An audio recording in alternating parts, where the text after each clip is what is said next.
conversation, WIC in short, in the table where women sit together to discuss things that are happening around us, not just in Nigeria, around the world. And also we talk about our children here. Sometimes people mention and say, why don't you talk about your men? We try to bring in the men here. But honestly, this red table is made for women, for us to sit down and discuss how we could help each other in the society and advice that could help younger girls growing up in the society. And so today we're going to be looking at women that changes their name after marriage or name change after marriage. That's what we're going to be looking at from this red table today. But we need to do that on the table. I'm not going to be doing this alone. I have on my left Barrister Chisom. We've not had Chisom here for a long time, but that's because she's been traveling around the world. And today she has our time. Chisom, you're welcome to the program. Thank you so much.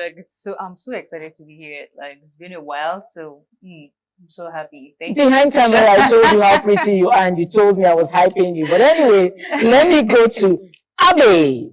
Abe too has not had time to come, and that's because Abe has been traveling around. Where should I? Well, I know that it's UK, but I know that Abe can cross border and go to other places. She's found time to join us today on the program. Abe, you're welcome. Thank you. Missed you loads. Missed you too. And then on my right, don't smile. You know what I want to say. You know what I want to say. Don't smile. But I'm not going to say you're northern, because you look like one. Yes, I have Toyin on my right. Toyin, thank you for having time to come this morning. It looks like now only two of us never travel. But God will do it. Thank you. It's nice having you all around me. Thank you, Abe, to Toyin finding time to join us this morning. And like I said, we'll be looking at name change after marriage. And honestly, it's been a concern amongst women. Some women say, why do you have to change your name? Some say it is very important to change your name. And I have also heard a woman that said she actually married her husband because she wanted her husband's name. So let me just read through a little write-up that some women came to discuss with me. So she says, she was born and the name was given to her. So why just marry, take the name away? In Nigeria, changing your surname after marriage is often called tradition, but history tells us otherwise. Before the colonial era, her name was her identity. Let's take a look at some of these great women who never changed their names in Nigeria. We have Emota of Benin Kingdom, and we also have Moremi Ajasoro of Ile-Ife. And we have Queen Amina of Khan. These are amongst other women who never changed their name. And these women are not remembered as Mrs. Someone. So the question is, if these women were known by their names, why do we treat name change as a requirement today? And what happens when there's a case of divorce? I'm going to start with you as a barrister. Why do we have to treat change of name as a requirement for certain things in Nigeria today? Well, first of all, everybody needs to know that I think there's a lot of misconception in Nigeria about change of name. Because there is nowhere in Nigerian law that says it is a must that a lady should change her name for maybe during marriage. There is no law that states that. Your name is your identity. And then change of name has its own implications. I think that is what, one of the misconceptions people don't know. They'll feel, oh, because I'm married, it is compulsory I change my name. Change of name is just just a mere tradition, or like, let's say, a romantic tradition. Let's put it that way. Change of name is a romantic tradition. It is more like a rebranding exercise. It has nothing to do with, it's a must. It is not compulsory in anywhere in Nigerian law for a lady to change her name. I mean, I see ladies who go through divorce and then you find out that she changed her name. Maybe you married before you went to school. And then your husband's name is on the certificate. Yeah. It's on the certificate, it's on contract, it's on your license, it's on everything. And now it's time for divorce, right? It is not your name. It's on properties that you own and all of that. That is actually not your name. So women have to go to they have to go through rigorous means. You know, it's a whole process. Going to go back and change the name, the school certificates, and all of that. After divorce, it could be really messy.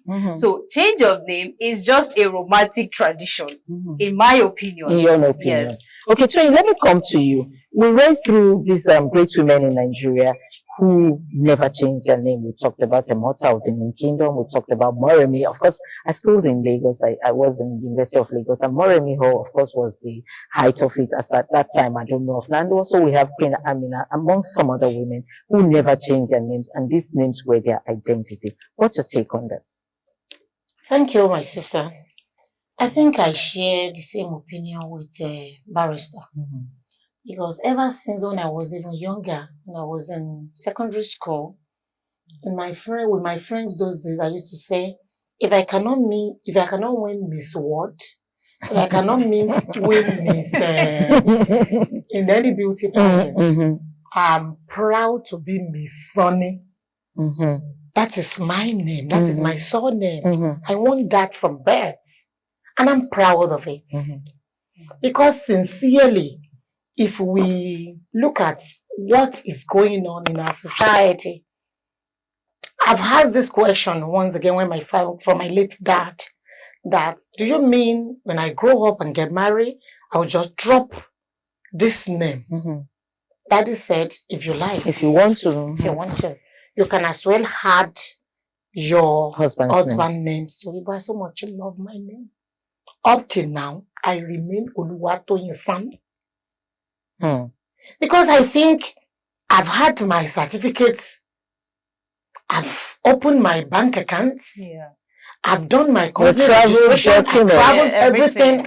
So I will now go. You will go to court again. You will go to dailies again and do the publication of changing of the marriage that you are not even sure is a black market. It's a black market. You are not sure that name you will get it to the end of the life of your life. And when the man now said, give me my everything back, you will now run back and be doing all those things that has been damaged. So from time, I am not a changing of name candidates. I maintain in my house, my daughter bear his father's name, her father's name. I bear my father's name. But if you want to address me, call me Mrs. Father's. But call me my own. If you ask me anywhere, what is your name? Oluwatoyin Sani. I'm so proud of it. Because do you even know one thing?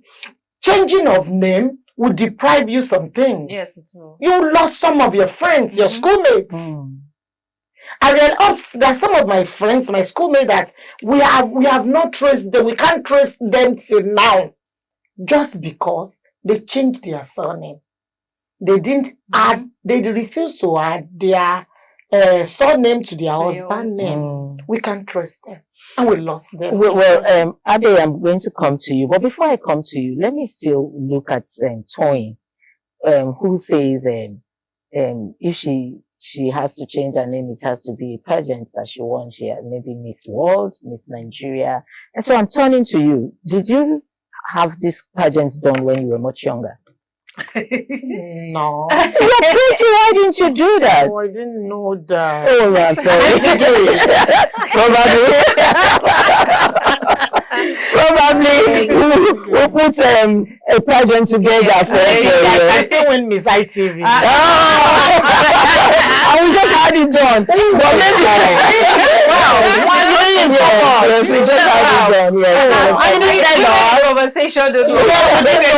Well, I will bring in the winner. Let this one expire soon so that exactly. But anyway, you're pretty. Thank you so much. Thank you for your remarks. Okay, I mean, let me come to you. Like I said, I met a woman who said she got married because she wanted to be a Mrs. Somebody. And she sponsored the marriage, okay? Just to have that name and bear the name. And like she said, the marriage is black market now. We're not sure. And so after 2 years down the line, the man, divorced. And the man said he didn't want to marry her again and asked for a divorce, okay? She refused to sign the divorce papers because she said the name, the man's name, it's very important to her. So she wants to keep the name. Now the man has remarried, but she's still bearing the man's name. Do you think it's the right thing to do? Firstly, there's nothing. Firstly, I don't think you should marry somebody just because of their surname. There are other things involved in marriage. I'm sure it's not just that. But I've had it before where I like somebody's name, surname, and I was like, it's good, but that's not everything. But even though she's gone through a divorce, she can decide to keep the name. There are many people that do that because she might have built that name, a brand on it. I know there's many stars that have kept their husband's name when they got divorced. But obviously, that's if she's now going to remarry somebody else. If she's going to stay unmarried, then there's nothing wrong in keeping it. I know some people that still keep their husband's name, and the man has gone on to remarry. Let's come to religion. Biblically, because I know you're a pastor. Chisom, I don't know why you're laughing. Okay, so do you think it's right to do? I was actually thinking about that, but to see if there's anything in the Bible that says that. But one thing I do know, it says the two shall become one flesh. So to me, because I hear what Barrister said and what Satoyin said, is that, she said it's romantic and everything. I think for unity, for the sake for unity and for the love, I think it's good. And the man is the head, of the home. And it says the two shall become one. So when you get married, I'm okay with combined your surnames. I'm not too okay with you not changing your name because, you need to remain positive that the marriage is going to last, is forever, to death do us part. You can just go to... We have the barrister in the house. How hard is it to change your name? First of all, you said the two shall become one. Yes, that's what the Bible says. The two are still the two. Let's just... Only Bible mentioned that they are one. The two are still the two. That's how it is, especially in the legal aspect. For protection, ladies, for my ladies out there, listen, to protect, this is beyond biblical reasons, because even the most sanctimonious couple have had divorce in court. Their matters are even still pending. Even that the Jews. Yes. Yeah. So the two remains the two. That's it. Both of you are living together.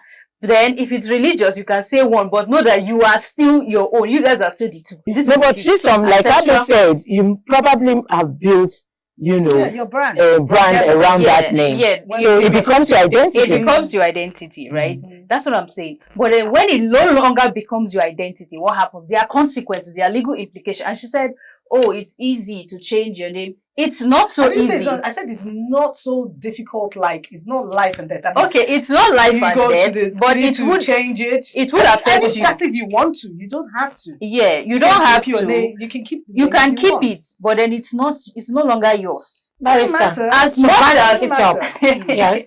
Even in the Bible, everybody has his or her own identity. Correct. Adam and Eve. When they come together, they did not say Eve, Adam. Adam is Adam. Eve is Eve. Abraham is Abraham. Sarah is Sarah. Would want to, bear names like a mother of the name, that didn't bother to change her name. Do you think we have such women out there? That's what I'm saying, that protection, right? Women lack protection in that they don't understand protection with your name, right? These women have achieved a lot. If they know you as Patricia Gabriels, right? This is like the name that you have started from. Maybe it's your father's name, right? And you built a brand, you built, a very big platform in journalism, right? And then you get married and then you have to remove Gabriels and put something else there. So that's no longer, it's hard for people to resonate with that name, especially when you are put on people. Maybe there are a lot of people who have become global, right? These women have achieved, they're iconic, and you're asking them to remove that name and put a man's name because of romantic tradition, because of religious reasons. It doesn't actually make any sense. So for women of nowadays to protect themselves, because right now we have young girls, ladies who are already doing something. There are a lot of things women are doing. So it's best for you to protect that. People to want to use Yeah. our names. Yeah. Anyway, we're going to be going on a very short break to, sip some water, and we'll come back to continue this discussion. Stay tuned.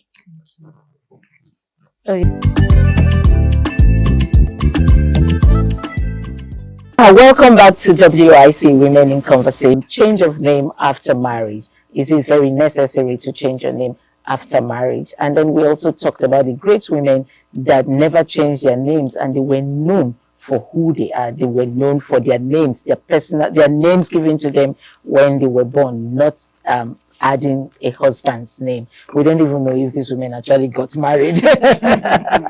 We don't know if they actually got married, but these were names given to them by their parents, and they were very great women before passing on. And so I was asking behind camera, and I think I want to bring it out. How did this whole change of names started? Where did it come from? Was it our thing, or it was sold to us by the colonial masters? Okay, I think that's a very important question, actually, because where it all started, the pre-colonial era, before that time or during that time, a lot of women weren't changing their names. It was flexible. I mean, you get married, you keep your lineage, because it was based on this is your lineage, so you keep the name and all of that. But as time started evolving, right, especially with the growth of Christianity, so Christianity started, as a form of unity. I think just like Abe mentioned the other time, as a form of unity, they wanted families to bear one name. So a family is coming as one, to bear one name. And even it's also another cause of it is the traditional patriarchal system, right? So patriarchy, as we know in Nigeria, it's we're in the fatherland. Let's start from there. Like the fatherland. So because of that, they started, women should identify with their husband to show some sort of submission.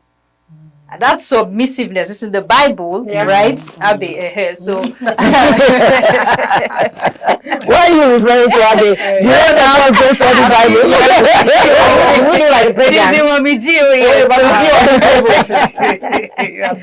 so, because they want women to submit to their husbands and all of that, so they wanted women to have that particular name, and it's nowhere in Nigeria legal system that you should change your name. Although in the British system, because we are aligning ourselves with some of their laws and all of that, they started, women could easily change their name just because of that family identity. This is one family, this is another family, instead of different names to, So I think that's how the shift started. That's how it started. And we have really, really grabbed it and taken it and personal. normalized it so much that it's now becoming a should I say, A let norm. me not say a menace, norm? but it's a norm now. Yeah. Okay, so in our tradition, I know some traditions that if you're an only child, or you're a girl child, or the family has just girls in the family, I know of a tradition in Delta State where that girl child does not get married to a particular man, but you just keep making children, and then the children will be answering your father's name. Your father's name. Wow. Does it have to do with this too? I think Let me go to you, Tony. I think that is to keep the family's name. Yes.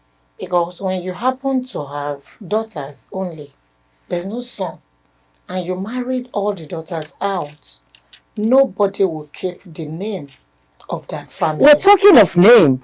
Yeah. Don't the daughters have their names? What name are we keeping? We're keeping their own father's name.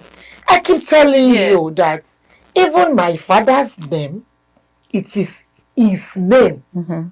My name is Oluwatoyin. And I am to build on that Oluwatoyin. But one thing, that's what I keep saying it in the Bible. Abraham is Abraham. They can now say Abraham, son of. But Abraham is Abraham. Joseph is Joseph. And they built on that their name. And whatever we are reading about them, it is them. It is them, true. So it is right to me. Build on your name. Your name is your identity. It's about you. For continuity. Yeah. For continuity. Whether a girl child or a boy child. And your fulfillment is on your name. You are talking of all those women. Queen Fatima, all of them, they built on their name. Yes. And they fulfilled. And the names are still ringing bells tomorrow. Yes. It is even the race of running after someone else's name that is distracting us from being concentrating on ourselves. Because Sister Biodu's surname is beautiful, the name open door, pave ways, so I have to lost my own name for Mrs. That. Mrs. is just a title. Yeah. You are Mrs., you are Mrs., you are Mrs., I'm Mrs. So it's a title. To identify us now, I have to call you by your name. True. Yeah. So I will advise our ladies, everybody, build on your name. That will make you to fulfill. That is my own point on it. Especially the career women, you know. Yes. Yeah. Those ones that are building their careers. Do you think they should build on their name or build on the names that they have changed to their husband's name? No, I agree with Mr. Toyin that you build on your name because your name is your character, your attitude. Because when people remember you, your name, I know the surname now, because things have changed now, they will say like Oprah Winfrey, Whitney Houston. Do you understand? So it's always, but when you look at it, they're built on their own name as well. Because there's many Whitney. So you need to identify that surname, which Whitney. Do you understand? So that's why maybe that's second, because there's many Toyins, but which Toyin? Is the Toyin Sani this? And then, do you understand? And then you find out there's probably another Toyin Sani somewhere. So, you know, but there must be something that would distinct them. Say, Toyin Prisoners, because she does prison ministry. I'm sure. Do you understand? So, yeah, you build on your name, on who you want to be, and what people will identify in your character, because there are many. We're all different. Okay, name really. Let's leave the husband's name and put name identity. Just us, our name now. Is it just an identity, or it is important in our lives? Because truly, some people will tell you that I came to this world, I didn't come with no name. Exactly, and then you're like someone told me that he doesn't like the name that his parents give to him, and so he's been trying and wanting to change that name, but because he has built so much on that name, he doesn't know how to go about it. So is it really, really very important for that name, or you can just change your name at any time you feel like changing your personal name? We're leaving out the husband's name now, because some people, when they convert to Christianity, they begin to tell you that the meaning of this name my parents gave to me, I don't like it, I want to change the name. So what is the name? What is that name? Let me come in from this angle. Name is a very, very important thing in our life being. It means a lot. Let's go to the Bible. If name has no meaning to what we are to become in life, God will not change Abraham to Abraham. When he called Abraham out, it was Abraham. Sarai, come out from your father's name. Come and embark on the journey. We don't even know the name of the journey. We don't know where they were going. But as we are going, God realized this name, there is something in this name that will not make you to that will make them hinder. That will hinder your progress. That will not make you fulfill the purpose of your creation. He has to change it to Abraham and Sarah to Sarah. Look at Jacob. God himself had to change Jacob's name to Israel. So there are some things in names that can stop our progress, our positivity, our fulfillment in life. I think there is a stigma until it change. I think it's not what you can just think you will sleep and wake up, I want to change my name. It's divine. Okay, let me. Okay, so I think from the legal standpoint, if you want to change your name, at any point you can, as long as this is who you are before, this is your identity, right? Personally, not involved in marriage or anything. You want to change your name, it's fine. You can change your name. That's normal.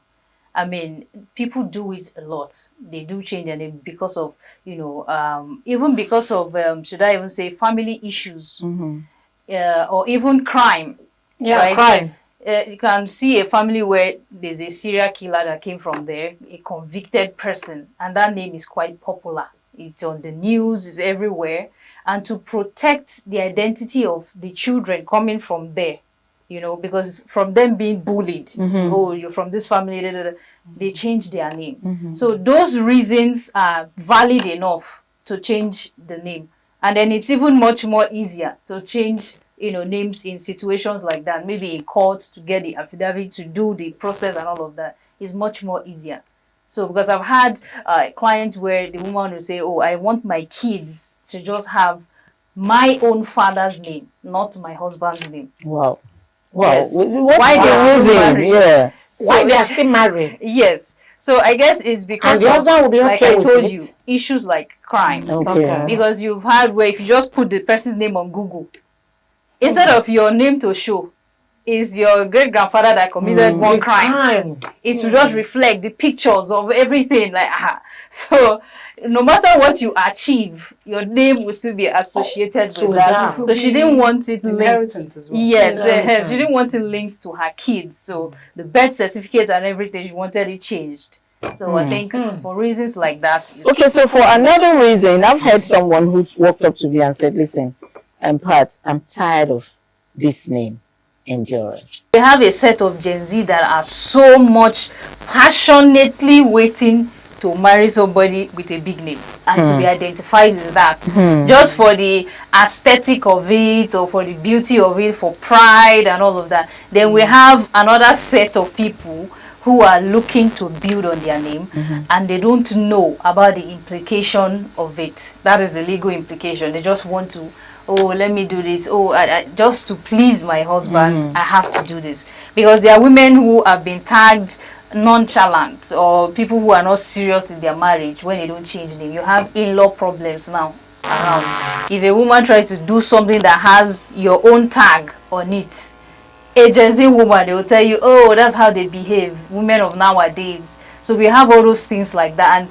these are the things that hinder women from being who they want to be. We're going to leave you with that. Stay on your lane, ladies, and do you. For me, do you. If you think you have the faith, like Abiodun say, to think that the marriage is going to be forever, like the Reverend Fathers will always say, or the pastors in the church, for better and for worse. If you think you have the faith to carry you and you want to change your name, it's up to you. And if you think you want to build your identity on your own name, it's also up to you. Don't forget, one thing I will always tell ladies, do not forget a father actually brought you and trained you in school. So if you build your identity on your father's name, I don't think there's anything wrong with that. That will also make him excited and be so proud of you. But anyway, do you. That's the last word I'm going to use for you today. Do you.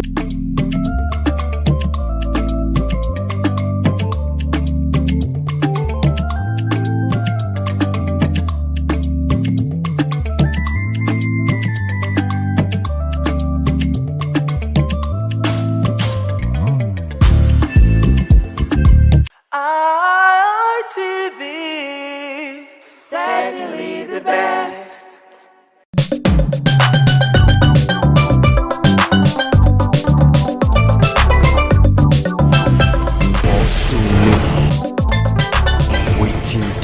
Pledge to Nigeria, my country, to be faithful, loyal, and honest, and to serve Nigeria with all my strength. Now so it's supposed to be. Anywhere you there for Nigeria, they watch us for ITV, they watch us online for Facebook, for YouTube. I there for Benin City, Edo State, South Nigeria. I there for Fabi Akpata Primary School for Oredo for Benin City. However, they say if you see something, say something. The landlord and landladies and the tenant and the people where they stay for this environment come see what they do to Fabi Akpata Primary School. Hey, whoa. They say if you see something, say something. Oh, that's why those state government protection property now. Don't talk say those people where they stay around this area where they do business like all those scavengers, say all of them go move. That's why she said they don't bring bulldozer now to take care of it. But make I go show you what human being do to our primary school, Fabi Akpata Primary School, where they for Yahoo for Benin City and those states South Nigeria. Before they resume, so the teachers and the students, they're surprised say their zinc, they don't pull them. Their window, they don't pull them. Their door, they don't pull them. Let me say they pull them, they don't thief all, they vandalize and they don't thief them. This is the time when Edo State government go make sure say security, like all this our Edo State security network, security suppose they all our primary and secondary school for Edo State to protect them, because once teacher don't teach finish, he go still go out because teacher na human being, headmaster na human being. But make I go show you what did they do to Fabi Akpata Primary School. Will they look for who do am?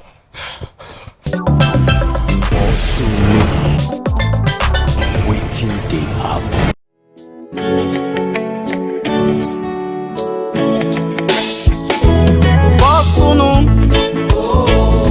Now waiting they happen. Now waiting they happen.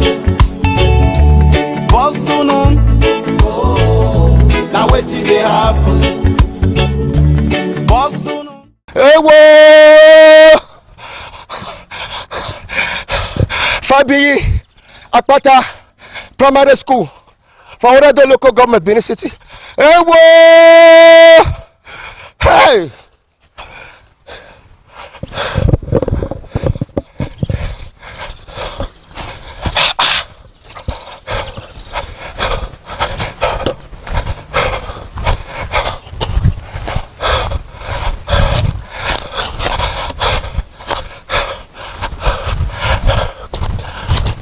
No be breeze carry am o.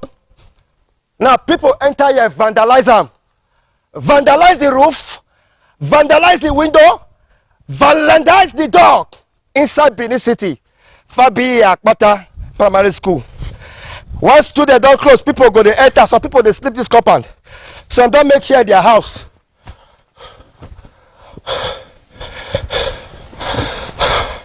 This is what people can do to people. All the chairs, come here. All the chairs were there here, they thief all of them. Windows, when they come out, make they show you. Hey God. Fabi Akpata Primary School for Oredo local government for Benin City. All the aluminum roof, now be zinc aluminium. They remove all. Who do this thing?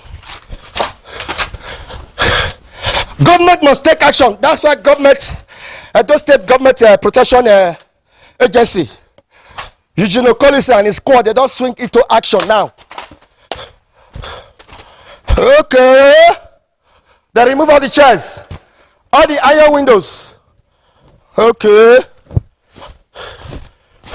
Not be breeze do this one. If not breeze was this year, they vandalized the aluminum roof and the windows and the chairs.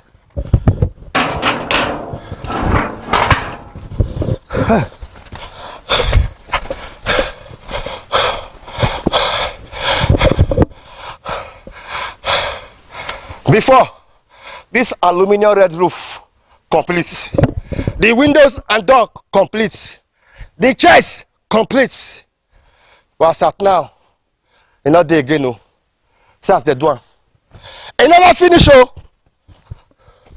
It never finish, oh. Hey, well.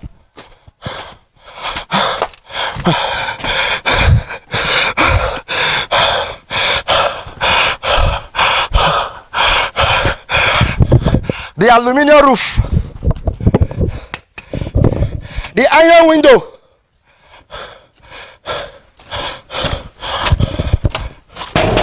This door still there.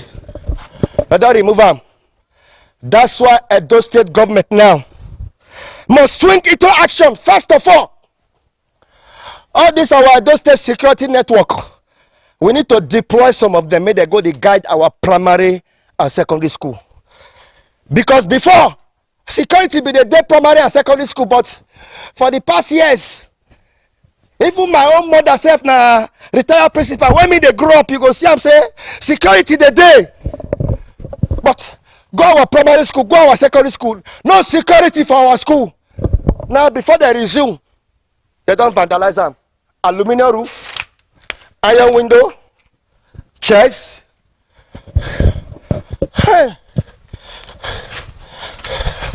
But landlord and landladies, community people, tenant and people where they stay for this environment, for this Iyaro, for this Iyaro Yekiya, yeah una dey.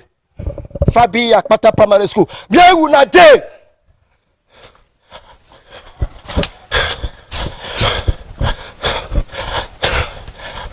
No be abandon government, abandon this project too. After government don't build that, people done the school here. People enter the school compound, remove. But some of them, they don't they put allegation. Some say na scavengers, some say na me, some say na you. Now the big question be say, who come vandalize this aluminum roof when they roof this primary school? Now be the question. Who come vandalize the aluminum roof and the iron window and the chairs? But this Fabi primary school. Some say na me. Some say na you.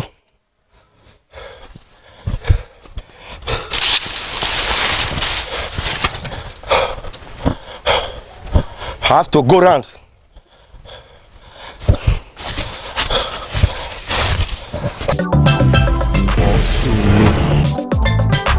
Waiting they happen.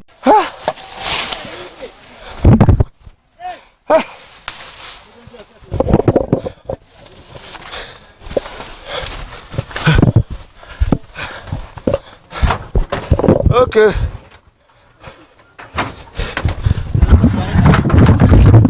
Everybody there.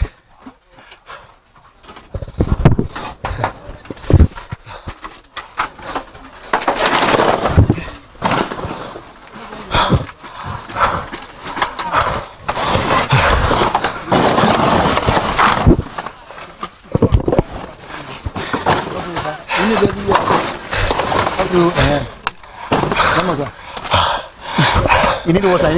Give him water. Don't be small water. Stop paper. Need.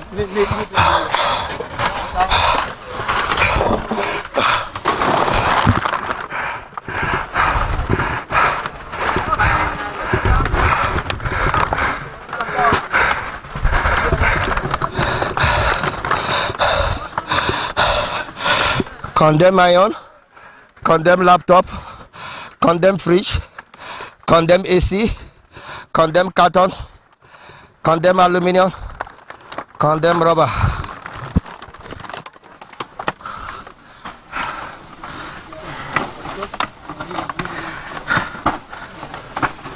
Because of that matter where you see us now, that's why those state governments send Edo State Government Protection Property, Edo State Government Protection Property Agency.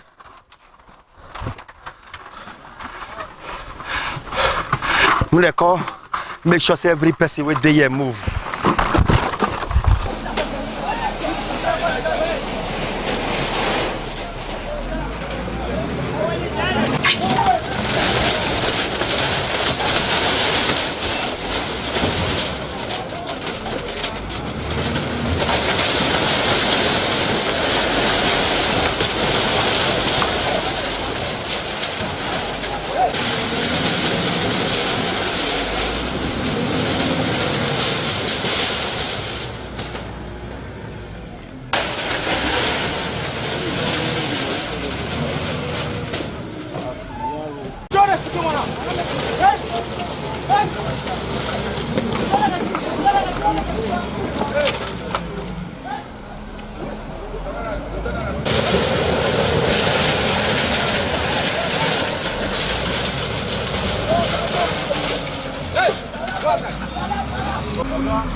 I pledge to Nigeria, my country, to be faithful, loyal, and honest, and to serve Nigeria with all my strength.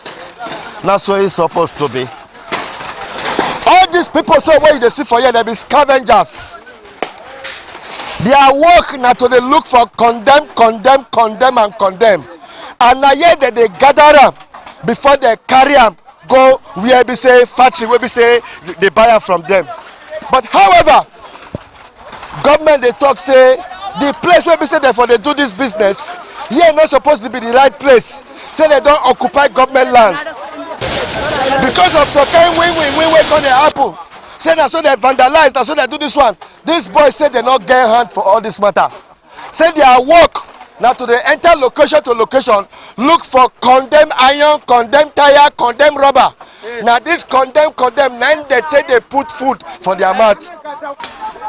Government say some people enter government school, go vandalize them. But they say no be them, vandalize them. Say their work now to they enter different place, they carry condemn zinc, condemn iron to they gather. And now here they take they get their daily job. But government say they don't want to see them here.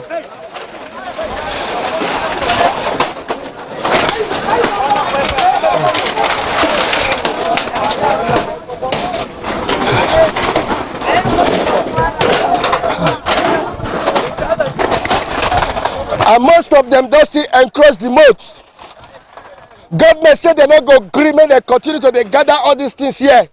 But my country, to be faithful, loyal, and honest, and to serve Nigeria with all my strength. Not be smart, you know. Edo State Government Protection Agency, they don't swing into action.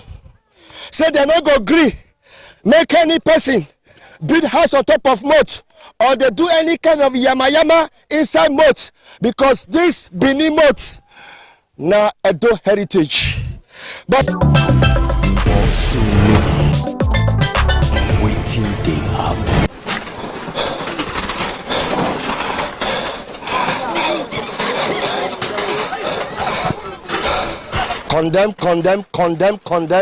condemn iron, condemn zinc, condemn laptop, condemn handsets, condemn zinc. However, anywhere you go for Nigeria, they watch us. We must continue to thank you for the time you take. They watch us for ITV. They watch us online for Facebook, for YouTube. Not be smart, you know. You know, say for the past years, Edo people don't they complain about this condemn. What do they call scavengers? Scavengers.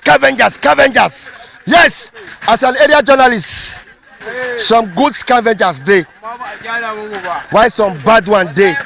For life, people dey wey be say they thief, why some people dey wey not the thief. But you go see am say everywhere you go dey hear condemn from different area. Many things can dey happen. People can dey complain say their property they miss for their area, for their compound. Different things. Even so they even come they enter people house. So they even enter government schools, primary and secondary school. They vandalize the zinc. But some of them say not be them. Oh. But this place when I did so, I did for a year, and that are the Bini moat. One of the biggest challenge we say, those state government say they don't want any person.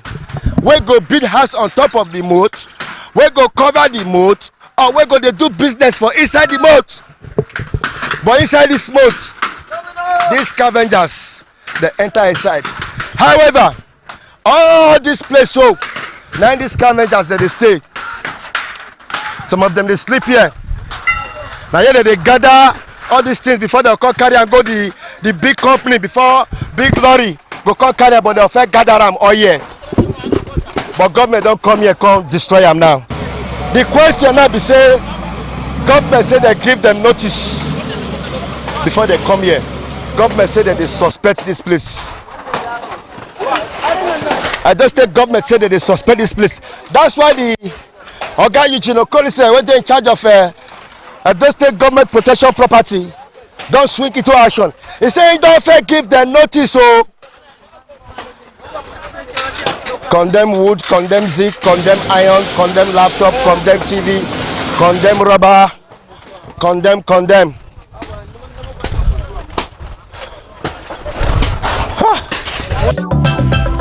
Osulu. Waiting they happen. You know, say government say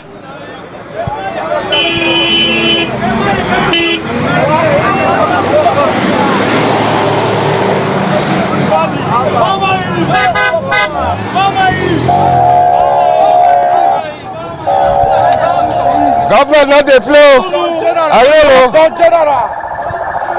Since they happen, government say any person will build any property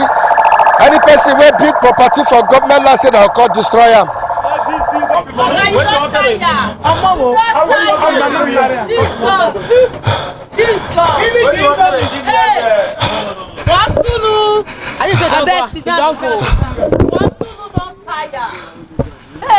You know, say this our Fabi Akpata Primary School. Say the aluminium roof, the window, the door. Say the dirty for the counselor for you. That's why I hear, oh. That's all we hear for you. Now we catch them, go give who they portion them so. They don't pack our window, wood, everything. They don't sell the aluminium when they sell Fabi Akpata. School when me go, they don't sell our property. Finish so. Now go now. Let me go Fabi Akpata now. Go school one. Let me go. They don't sell our property. I enter the school just now. The aluminium roof. It don't finish. They don't even do a new one. Put again. They don't effective the former one. Everything don't finish for our school. Make they pursue them. Make they go. They are wahala too much. Who you they suspect now? Community area. Nah, Boki they pack and not be community area. We don't get boys for this community again. Nah, Boki they carry and we don't fair cash. They go give community boys. Community don't trouble. Nah, Boki they do one. Not be community boys. Not be community. No, community boys not get this area. Nah, Boki they do one. People they not for. They use they do one. We they cash them. So people don't talk say make government put security for this our primary and secondary school. That's the best. They need security for primary school. Most of this Fabi Akpata way they go see go this night oh. They go this night. They go there this night. This night they go there. They need security for that place. And not be only here all the whole secondary school, primary school. We need security for there. Not be only here. See that college there, motor there. Ministry of Education. They don't finish everything. Nah, security where they there save us so. What Ministry of Education? Better young. Where a Boki park for there they say. We just see them now. How we want to do? Who want go meet? Everywhere don't spoil. Everywhere cast oh. We don't know want to do a Boki for this area. Make the help us so. Okpe will help us. May help us. May come to our rescue. Now we there since now. With other net go there. Bo. If you don't enter then a Boki now they destroy. We don't want to go. No be alleged now. Wait, God say na Boki they destroy. Now the school I go I did this area. Now Boki they destroy. Not be another person. If you hold the Alaji, you come bed them. Alaji you come man. You hold them. Alaji go bed them. Now they bed them. All this one. Alaji that one that they would not fair hold on. Alaji come bed them.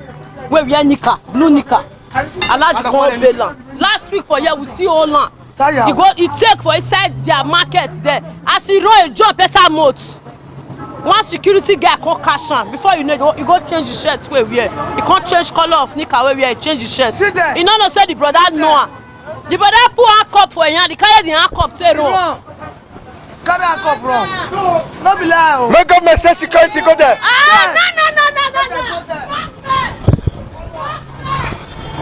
Oga, I still blame government because now the government supposed to checkmate these people. We now be Igbo man. You just imagine where I go want talk about these people here. The way even say on 2 occasions they don't vandalize things for workshop here. They don't vandalize cars here, up to 5 cars when they pay almost 12 million naira now. You get one Cadillac where they that outside. They cut all the wires. So even when I report the matter to state CID, they turn the matter. They just turn the matter against me. And the government they destroy. these boys, they still go there, go cut palebita nozzle. You know say that nozzle na pump, no, that nozzle na copper, na be na aluminium. Na copper. Na copper. They cut am. They cut am, they just cut am comot. They just cut am for you to know say if you're this your mic now. If you say make you peace for here now, come, you know, see.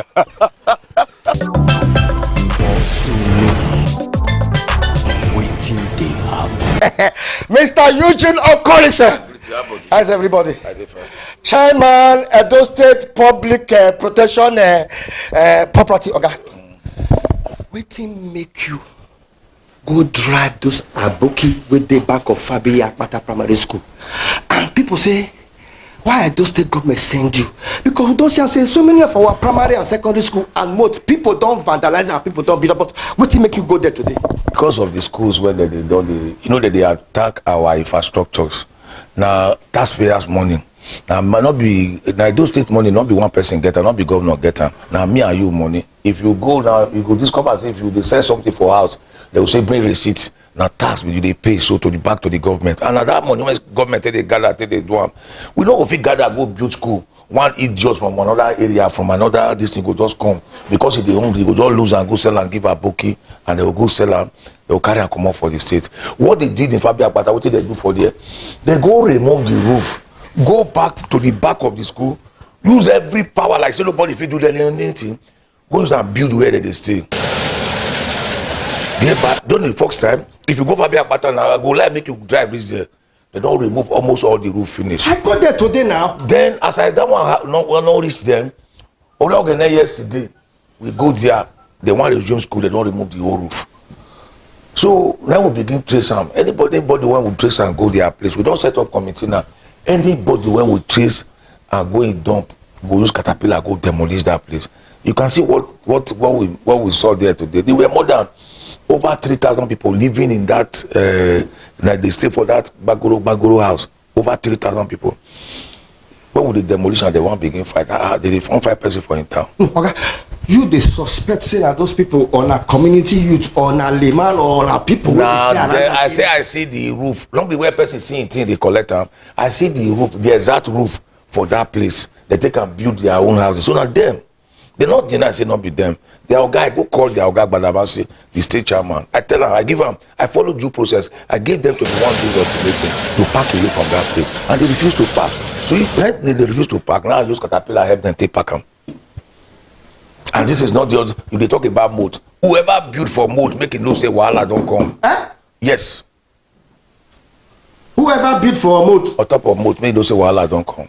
Because moat land food beneath, make they go. Their papa get land, not be moat. You go the cover boat, they build land, they build house boats. When I talk to these people, they say now condemn television, condemn fridge, condemn laptop, condemn asset, condemn iron, everything condemn. Nine the back. No, I go fit carry you go there now, go show you the zinc. If you want me to show you, I will go show you. They were their oga did there. I can give you their guy's number, make it confirm what they tell you. Their state chairman, he did there now. Why would I go? What did they do me? Hausa people, I grew up in the north and Hausa land now for grow now. I get for Kaduna State now. So why would I go and be attacking them? I live in Sabotasha. My house for Kaduna, I they stay house. I know we know they go. Our people they go Kaduna. They know they still build their this thing. Go they stay for Bacha. Make they go see go here go rent house. Now what comes so? Huh? Yes. Okay, as an area journalist, the investigation don't show say most of this our primary and secondary school where they for those states security not there where they gather more. Yes, I just come up for meeting now. I don't go talk to with the whole meeting. The Edo State government don't give tell them say make they carry security go give all the schools. That is about 1,000 plus. Waiting they happen. ITV, certainly the best.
ITV, certainly the best.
Paternity fraud is the intentional misrepresentation of a child's biological father. This deception can have profound emotional, financial, and legal consequences for the man who was misled into believing he is the biological parent, the mother, and the child involved. It's one form of misattributed paternity or paternal discrepancy. Specifically, paternity fraud is the intentional misidentification of a child's biological father. Paternity fraud is distinct from other unintentional misattribution which may arise from simple error, an accident such as mix-up during fertility treatment or a sexual assault. Paternity fraud is a significant and growing concern in Nigeria, driven by societal pressures, infidelity, and increasing accessibility of DNA testing. Recent reports from DNA testing centers suggest that approximately 1 in 4 men who seek paternity tests discover they are not the biological fathers of their presumed children. Paternity fraud is a situation where a woman misleads or deceives a man into believing and accepting he is the biological father of a child. It is a rampant, growing, but underexploited issue in Nigeria with significant ethical, legal, and social consequences. Despite anecdotal evidence suggesting a high percentage of up to 40% in some private DNA testing centers, there is a critical research gap in empirical data and logical provision addressing paternity fraud. Existing family laws do not explicitly recognize paternity fraud,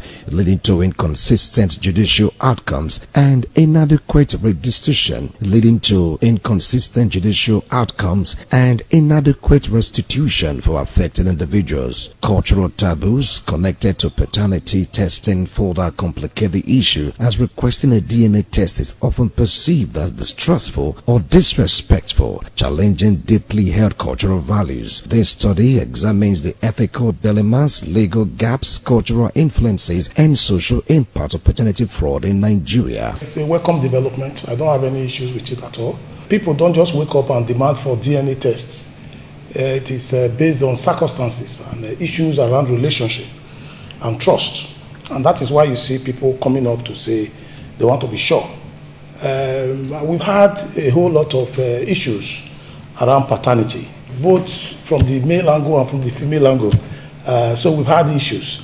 And the only way you can draw finality or conclusion to it is when you ask for a DNA test. Now, the good thing about DNA test is that it is either 99% or 0%. So it's very easy to know that this is my child and this is not my child. Very easy. And I want to say that for me, I don't have any issues. I don't have any problem. I encourage it, particularly when there are doubts around the issue of birth. I don't see any reason. If there are circumstances and you are demanding for paternity test, if there are no issues, then why are you afraid of it? You shouldn't be afraid when you know your hands are clean. So on the issue of breakages of marriages, of course it will happen. If it happened that it's negative or it's positive, I mean, and it happened that your suspicions are correct, certainly it will lead to either divorce or separation.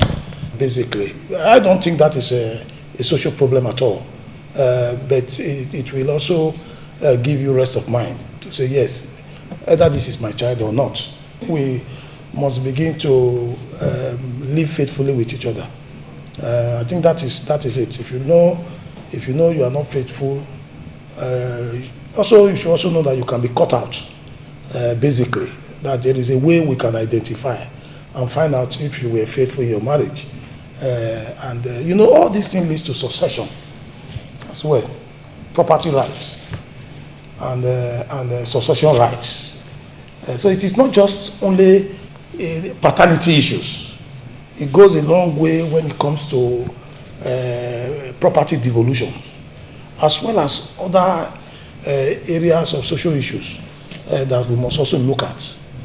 You do not want another person's child to inherit your property. So those are the things. You see, it's not something that just end up with the man and the woman.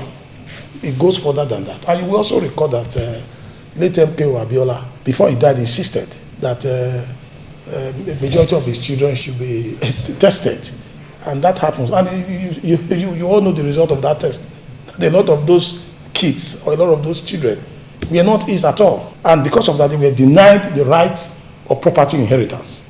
You see, but of course, he would have done that probably when he was alive. So I don't see anything wrong with it. It should be encouraged in society, and it should be encouraged globally. It has become a thing that people now practice it because of some reasons. Otherwise, before now, it's assumed that once a woman is pregnant and she's married, that pregnancy belongs to her husband, and eventually the child belongs to the husband.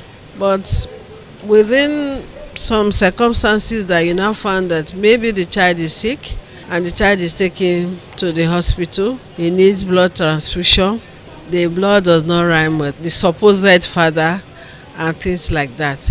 I think that's where the idea of doing DNA came about. And you and I know that it can be so disappointing that you are raising a child only for you to discover that that child is not yours. And to avoid all this, that's where they brought the idea of doing DNA. And also, when they want to travel out, well, there are also issues there. So you go to embassy with so much confidence, and at the end of the day, you find that the children you have taken to embassy to get visa, they are not yours.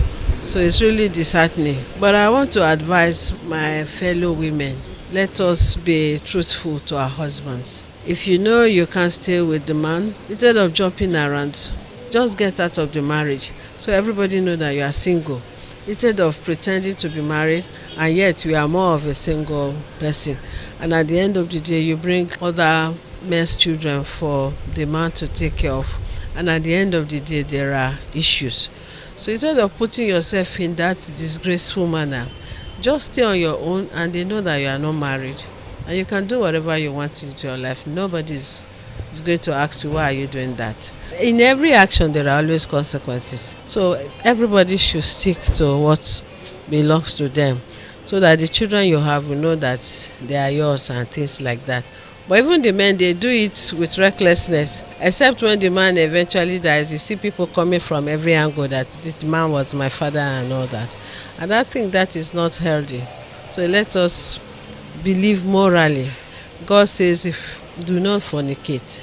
So, and you know the punishment of fornication. So let's just avoid it and be faithful to our partner. Findings reveal that economic insecurity, societal pressure on women to bear children, and restricted access to affordable DNA testing contributes to the problem. Key causes of paternity fraud include marital infidelity and concealment. Women may hide that a child was conceived with someone other than their partner to avoid divorce or abandonment. This can also happen when a woman gets pregnant, probably for her ex.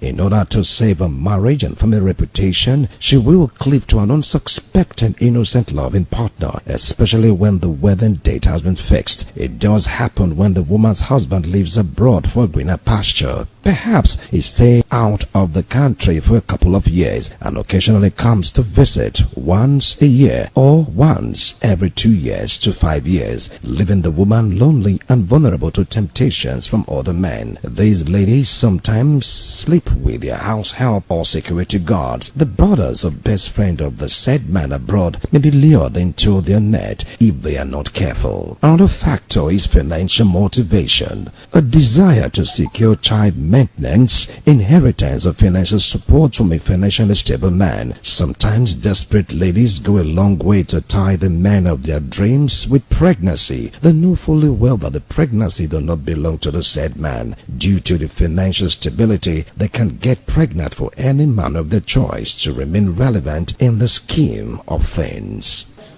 In our mother's days, they don't even know what is called DNA. Because when you are married, you are married. You live with your husband and your children. It's one family. There's no looking out. And if you look out, they have punishment for it, grave punishment for it. So that was like a standard control that our parents used to sustain friendship in marriage, to sustain respect in marriage, and to sustain oneness in marriage. But these days, it's so unfortunate that young people no more take marriage very seriously. No more take relationship very seriously. They no more take oneness of the family very seriously. And all our culture and traditional effects of such misbehavior is no more in practice. So the best option is to go for DNA. And now we show anything that is not made by God may not be 100% correct. That is the truth about life. Anything that is not made by God is not 100% correct.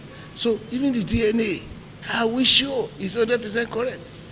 The person that is doing the test in the lab, any little mistake will give a bad name to a dog in order to hang it. So the way forward is that all those our cultural practices, traditional practices that are healthy should come back. We should effect it. What is important is your heart, your mind, your conscience before looking at deterrents from outside. In marriage, your heart, your mind, your conscience. This will guide you in order for you not to go astray, either as a man or as a woman. But when these virtues are lost, then we begin to call for DNA. Of course, that's the last resort that will solve the problem. If a woman is accused innocently, then the woman can confidently say, let's go for DNA. And that woman will be vindicated. That's the last resort for now that we have. People are ready to go and swear. Even if you say go and swear, people are ready to go and swear. After swear, they go and do other things to counter this swear. If it is done sincerely, it brings sanity to preserve marital vow. And at the same time, if a man and a woman knows at the end of their journey, something will come suddenly like this, everybody will check each of ourselves. And the word integrity will prevail. Even nowadays, nobody cares. Nobody wants to know or care about integrity. And that is why sometimes, before you marry in those days, our parents want to know from which family do you want to marry. They go deep into it. If it's a family where you are hit and run, they will not allow. But a woman who has no manner or a man who cannot really preserve, go from one place to another, just bringing babies. And when you find out most of the children, they are sick, you don't need the cause. It's because Fanta face and Coca-Cola body. You find out the father is from another person, the mother is from another place. So how do we go about it? So it's in order to allow integrity to prevail in marriage, I think it is very good and better. And also people should always know that anything you do in secret will come up one day. So I think I personally encourage it. You don't start what you cannot end. When you don't want your house to be broken, we must allow the truth and the honesty. Where your marriage is tailored by your parents, they pay your dowry. Fine, you are being attached to yourselves. And you need to grow into yourself and then bring out children. That's what the Bible says. But the child you want to bring out, or children, are they from one source? They are not corn that you grown up under. So we pray that no broken home. But if the house is broken, you want to find out why.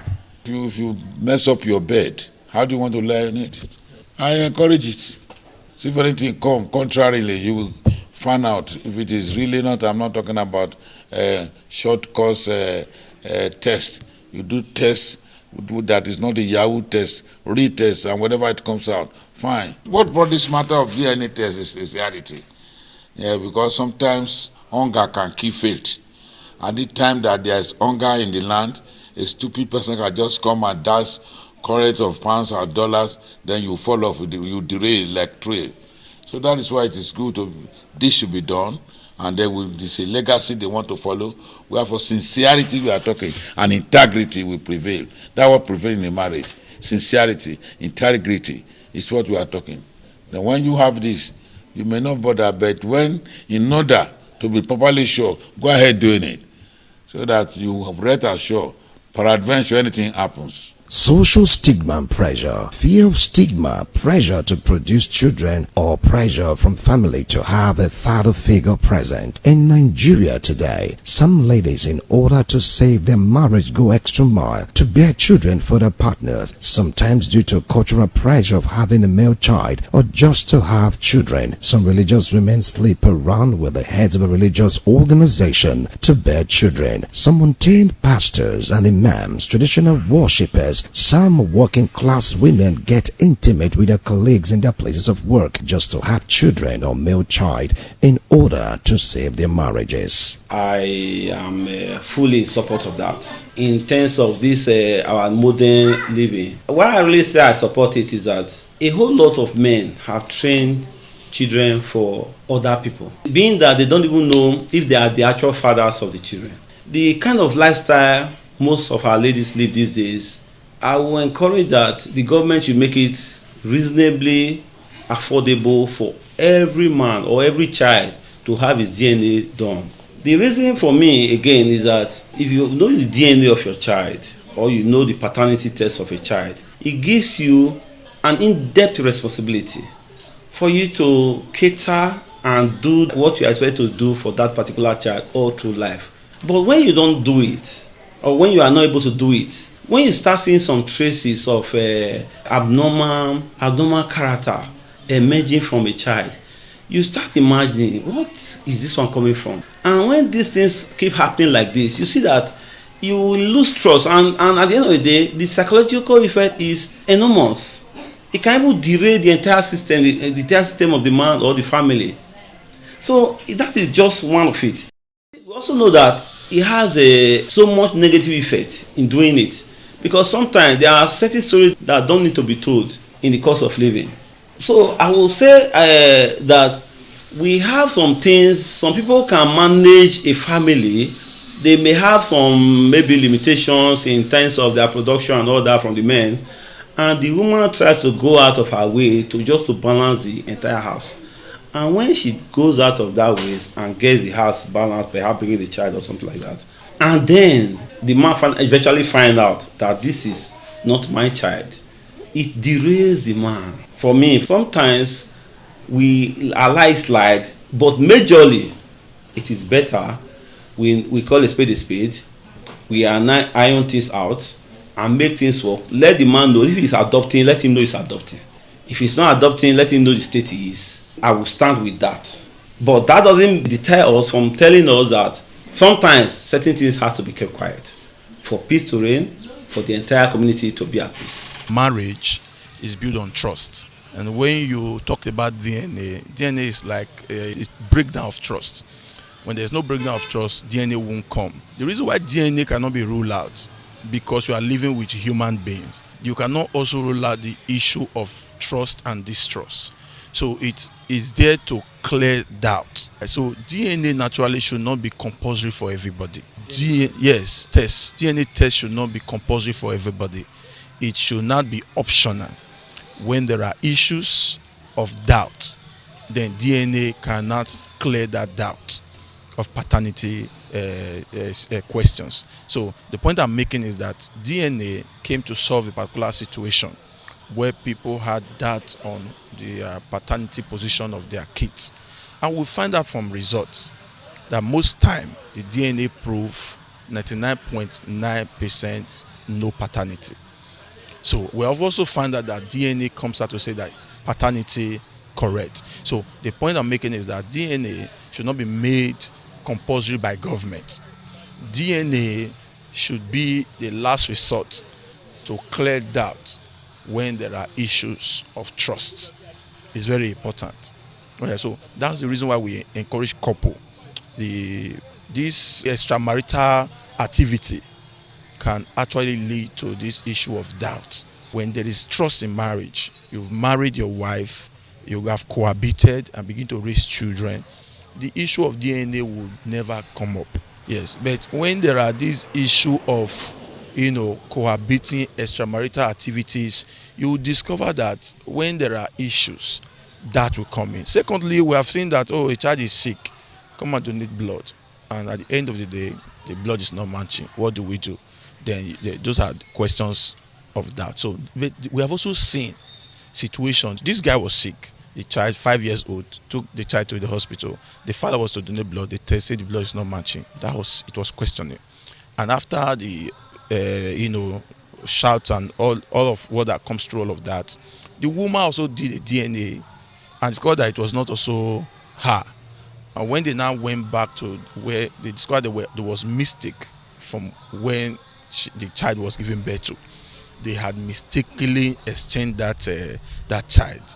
And because the woman knew herself, the woman insisted and went through all the rigorous, and they were able to find those people who they gave birth same time in that same facility, and they find her own child.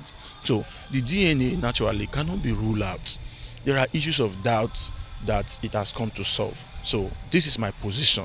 Number one, it cannot now be a must that you just have your child go and do DNA. No, it will create doubt when such an accusation against the wife. After the result, such marriage can no longer be as it used to be, because there's already doubt, there's already breakdown of trust, and one of the power of marriage is trust. So we must ensure that this trust base is kept.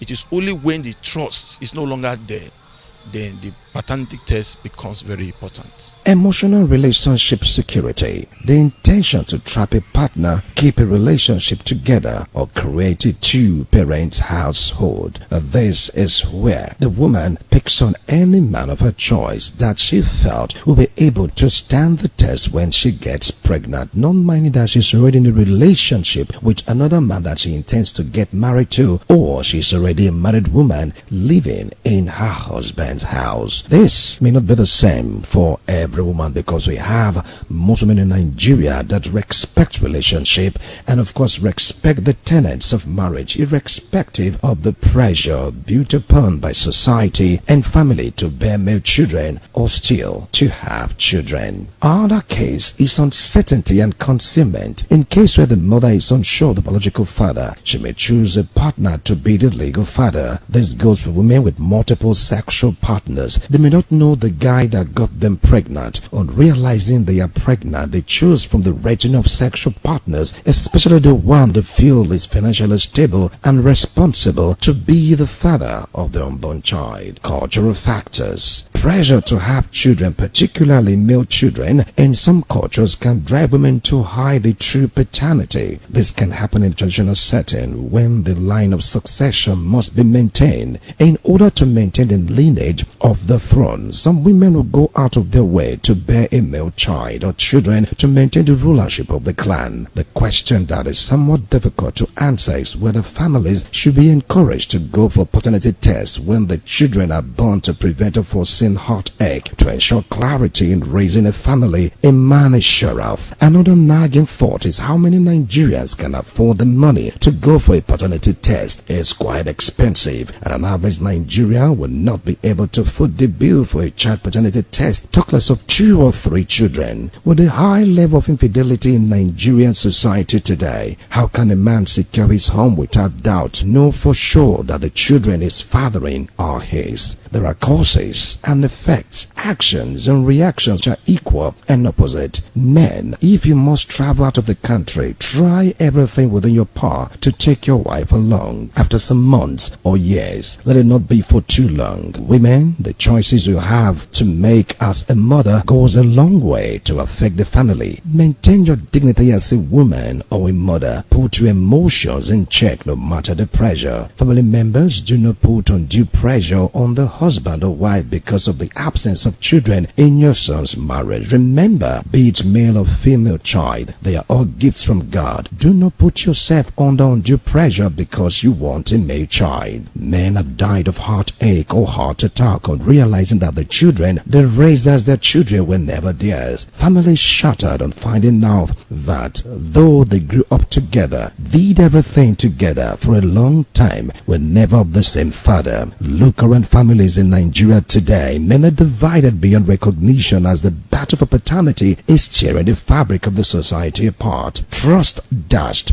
love thrown out of the window, husbands and wives of dagger drawn, children confused on how to relate with their the man they once called father. In all of this commotion, some men do not mind if the kid is theirs as long as they were the ones that the child gets to call father. Men have died of heartache or heart attack on realizing that the children they raised as their children were never theirs. Families shattered on finding out that though they grew up together, did everything together for a long time, were never of the same father. Look around families in Nigeria today. Men are divided beyond recognition as the battle for paternity is tearing the fabric of the society apart. Trust dashed, love thrown out of the window, husband and wives as dagger drawn, children confused on how to relate with the man they once called their father. In all of this commotion, some men do not mind if the kid is not theirs as long as they were the ones that the child gets to call father. Some families choose to bury such dark secrets to keep the family together by living with the pains of betrayal in each of their waking days.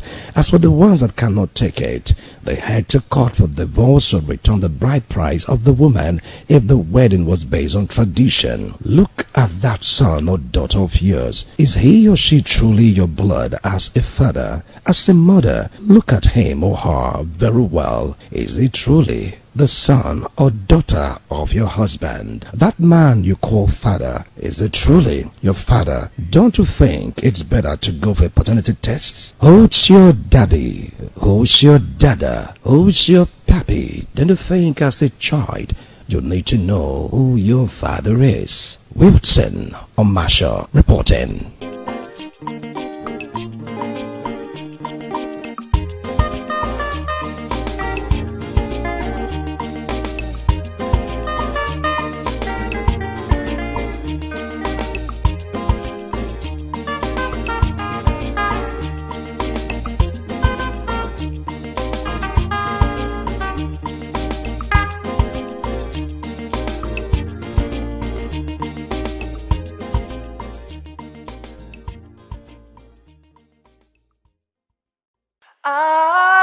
ITV, certainly the best.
ITV, certainly the best.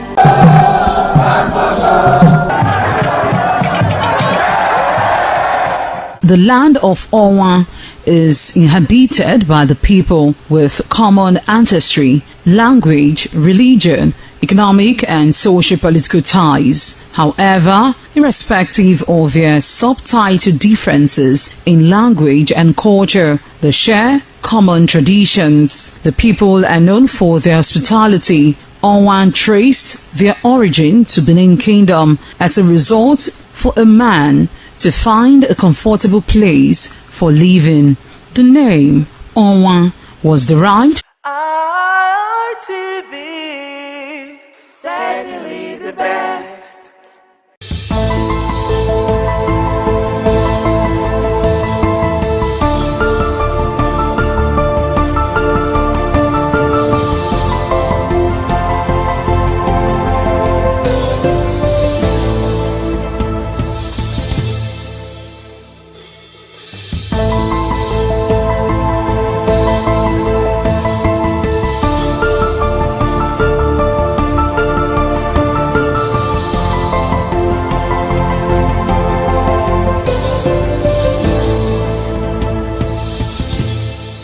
It's such another lovely day, and it's always a delight to bring you the program Icons.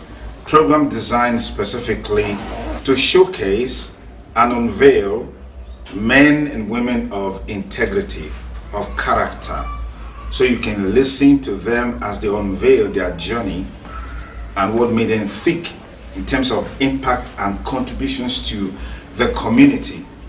So you can learn from their story and become the best version of you, especially at a time in our society where values have been thrown into the waste bin. Today on the program Icons on Independent Television, our guest is special, and that's because he's an octogenarian.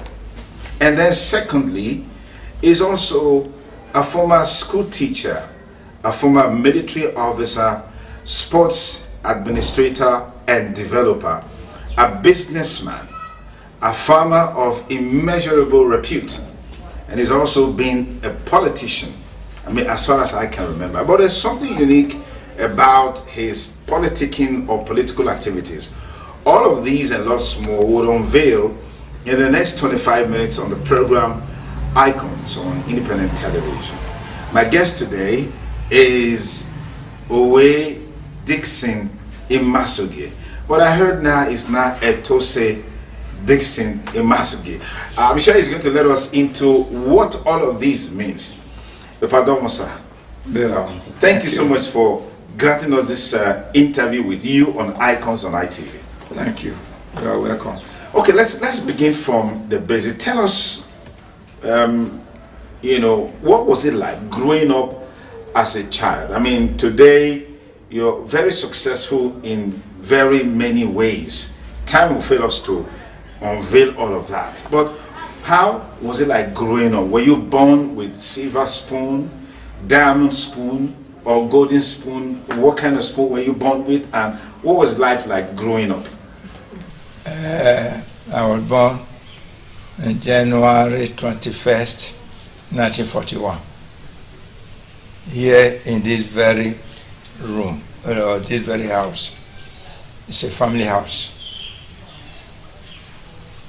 I lived a hard life when I was young. People know me. Even when I was in the modern school, not to talk of the primary school. I woke up every day by 4 o'clock, go to Lagos Street to sell Midwest Echo and Midwest Champion. Those were newspapers at the time? Those were newspaper, local newspaper. Okay. At that time. Then I come back after 6 to Bath and go to modern school.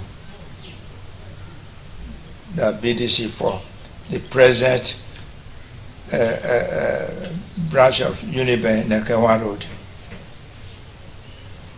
1 o'clock, if the teacher refused to close us, I will close myself. Go back to Lagos Street to sell Daily Times. If it is the day of Oka market, my auntie go to Oka. I will ask my co-vendor, please, those I'm serving monthly, help me serve so. After selling the one I want to sell. Go back to Mission Road to hire truck to car market and bring back the gari of my aunt. I suffered like that seriously until I left the modern school. My uncle, Reverend Professor Sadloi Masoge, now employed me into the American Baptist School as a PP teacher in 1959. I was posted to Port Bazoaye, that is now Emu. And I was very comfortable. 1962, I gained a chance to Abraka teacher training. That time, if you are a teacher, you gain a chance, your salary will be going on. As well? Yes, as well. Even who are in the college. But they sent out a circular which says they should retrench teachers. Last to come, first to go. I was seeing the teacher training. I didn't know the AA Yoruba man was no more friendly with my uncle, who was the head of the American Baptist. He put my name among those to be retrenched. To be retrenched. I had to run from Abraka down. Went to meet him. He said I should not talk to him at all. I wrote a petition listing more than 100 teachers I'm senior to that were still in the field. The ministry now sent it to him. He wrote that they should not mind me, that it is frustration that is worrying me. They look at those I listed and really saw that I was senior from 59 to 62. There were some who were even employed 61. They now wrote to him that he should restate me immediately and pay me all my arrears. As wicked as he is, he wrote to me and the headmaster of Ewowe, who later became Reverend Professor, Reverend B.O. Ekato, that he's driving the wife for me to come and replace. Because the wife was also teaching in Ewowe. Yes, we are human beings. If I were to be Ekato, I would also be annoyed. But as a Christian, he went too far. It's a pity he's no more alive. So anything I'm saying, to look as if I want to spoil his name. But he went to a society that do not have anything with Christianity. If you want to know, 1951, when I was in Okoro Primary School, I got baptized under the Roman Catholic by Reverend Kelly, who later became Bishop Kelly. Was that how Bishop Kelly Pastoral Center came from? Is that the history behind Bishop Kelly? Okay. No. Okay. That time he was in Holy Arosa. Okay. In Mission Road here. And when I started teaching under the American Baptist, you must belong to their religion. You got baptized there too again? I got baptized in 1959 again under the American Baptist. So will you want to say I'm not a Christian if I got baptized 2 times? If you Christ didn't do so. So, unfortunately for B.O. Ekato, the people he reported me to Owewe have their ways of doing things. They follow the right line. They wanted to know if I'm their member. And if I'm their member, they will not do me anything. But if you are not their member? They can't say, yes, you wrong this man. They drove the wife because of you. That was the allegation against you? Yes. Was it that Reverend Ekato, blessed memory now, he didn't know all that transpired to get to that point? First and foremost, when the AA administrative assistant wrote, I am driving your wife for this man to come and replace. We are human beings. Yeah. I said just now that he has a right to be annoyed. Absolutely. Absolutely. But not to the extent as a Christian that he went. So you're saying he took your name to... Oh, wait. To harm you? Yes. Because according to him, you... And that not only to harm me, that I should not spend more than a night alive in a way. But fortunately to me, I was staying in the captain's house in Okpobazoye, that's Naimo. The man knew me as small teacher. He knew me anything that concerns native thing or not religious, you don't see me in it. So when they got there now, he told them, no, this man is not our member. But he will not wait and see that this is roof cannot protect somebody in his house. And as such, they should go and grab black charcoal and give to the headmaster meeting. That are taken that they have already taken out. It's the same thing you say in the church now. Miracle that is no miracle. So they left. They now called me. I was still in Abraka. That's what moved me out of Abraka. Because if I'm not in the classroom, they will terminate me. Yeah. Whereas while there, I was still receiving my salary. So he warned me. I look at him. I said, this man wants to cause trouble between two Christians. I didn't believe him. He looked at me and said, I know you didn't believe me. But all I will tell you, I don't know if it's only my members he approach. Please, don't sleep. That's okay. Not that I believe. I went there early with bicycle. By 7, I was already in a way. I went straight to his house. The way he received me, I said, that's too much. I said, so that devil wanted to cause trouble between me and my Christian brother. I went to the class. He gave me the class. It was, we were almost going to close it. So after 12, because we closed by 1, I said, this man will still warn me. Do not sleep. I said, let me see the headmaster. I went to the headmaster because all along I was sending excuses since I didn't report.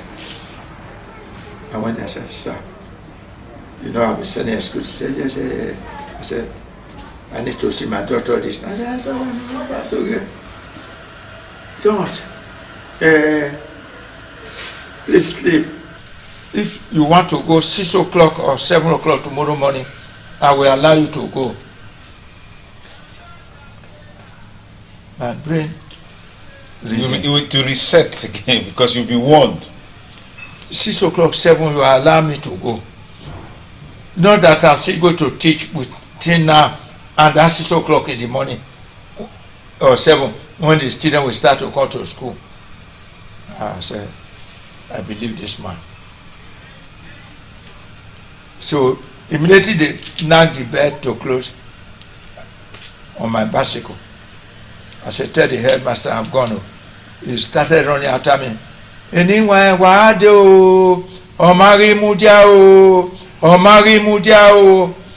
which shows there was really something on the ground. Which means there was a plan to eliminate you that night. I didn't come home because my things were still in Okobazwai, that is Naimu. I went there.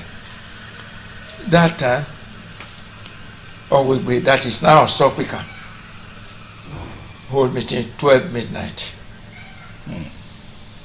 After 11, I went to wake up the Kate. The Kate title that is now what we call Owele. Okay. I went to wake up the Kate. I don't buy. I said, sir, when you are going to meeting today, I will go with you. He looked at me. He said, no. I said, why? He said, any person will get trouble. They do not accept him in the society. I said, now trouble I get. You saved my life. You are telling me how to be a good Christian. And I want to join you in what you are worshiping. You are saying I have trouble. I said, I don't have trouble. So I said, you don't want to go. I want to stay outside. Immediately he came out with the oil lamp where they take a escorter. I followed him. When he got there, he went inside to call the elders. Say, see the trouble we get. He tell this man or small teacher, say, somebody will get trouble, they know they accept. When I now say my, the people said they will initiate me. So that's how you became I became a Wigwe man in 1962. Okay, I'll come to that point much later. You've also been a military officer, you've been a sports develop. Thank You've you. been Yes, a businessman. yes. Yeah. So what were the values that helped you to be able to function at this level? Thank you. Since I left Abraka, I have photography brain, and I started buying books that I read, ROSA books and so on, and I got my advance in bookkeeping and accountancy. So in 1966, March 66, and I joined the police. Later, Bayagbon, who was assistant commissioner here from Osen, was my squadron. I was their father. This man who was in charge of security, he was commissioner or deputy commissioner under AIG, Ishaman, was also my squadron.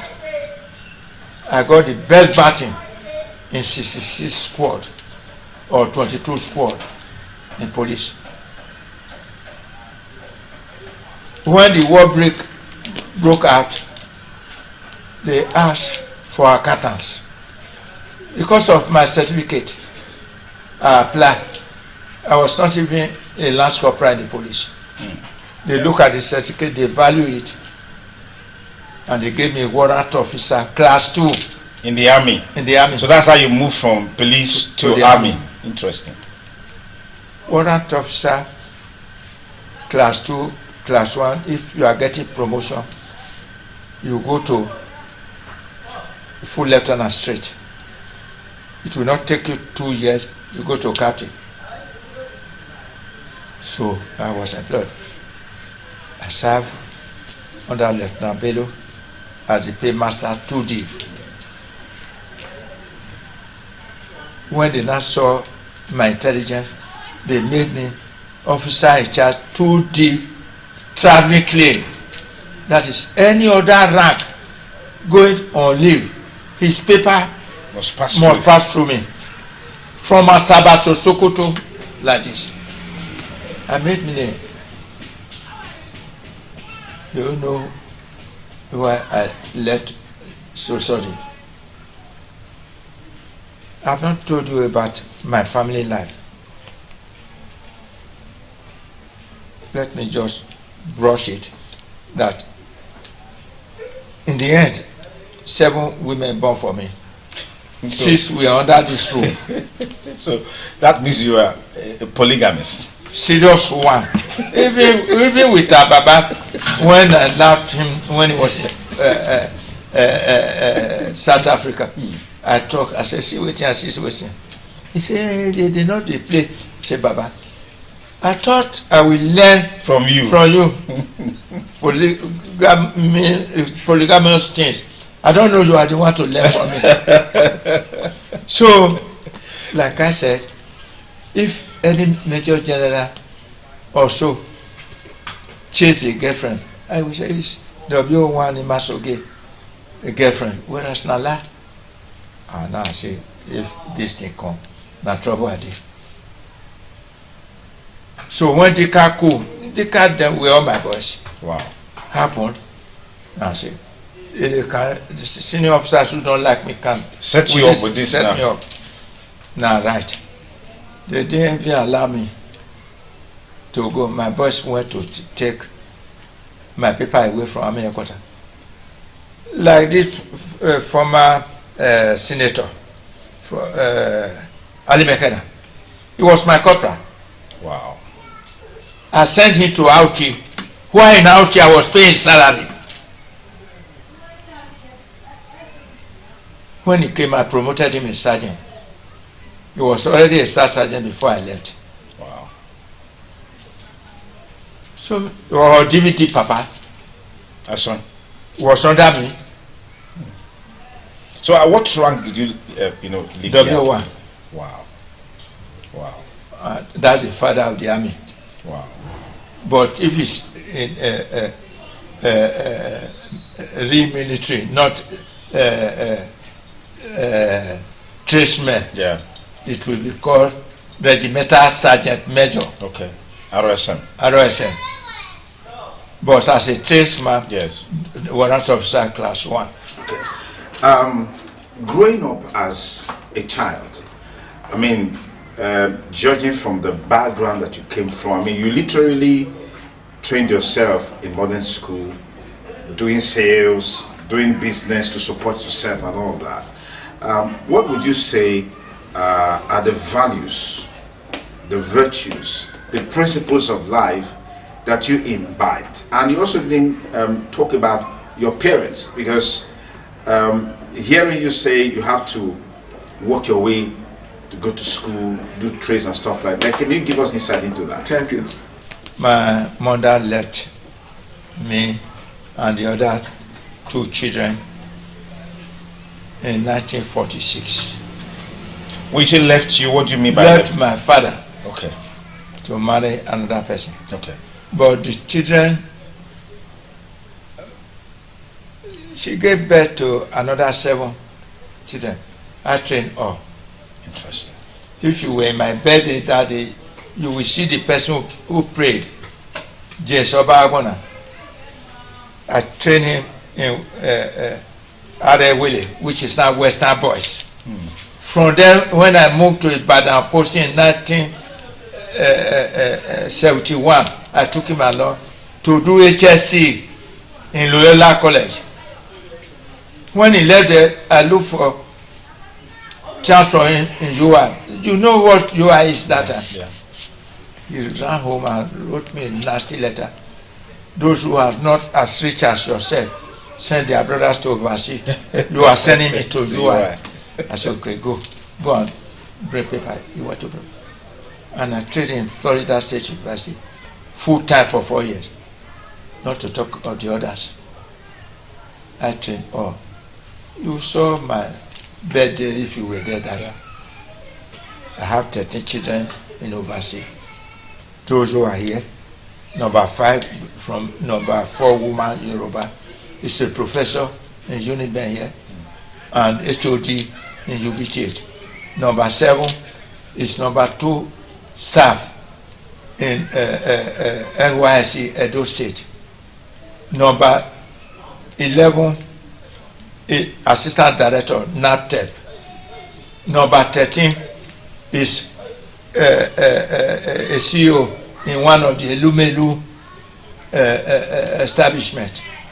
Number 17 is the super leader of APC when I'm super leader of PDP in my local government. Number 18 from number 6 woman, Isha woman, is a bank manager, First Bank in Lagos. Number 24 is now they are posting him now. Up to 2 months ago, he was a PRO immigration 2D. Okay. Number 24. He has masters. I trained all my children. Fantastic. Because I didn't have that opportunity.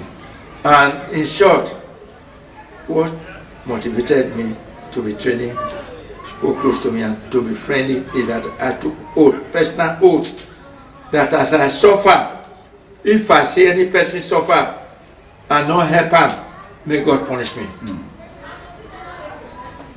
So I'm like that. If you ask people, even Christmas, I do Christmas for more than 600 people every year. Not that I'm too rich, but I vow that I must help people.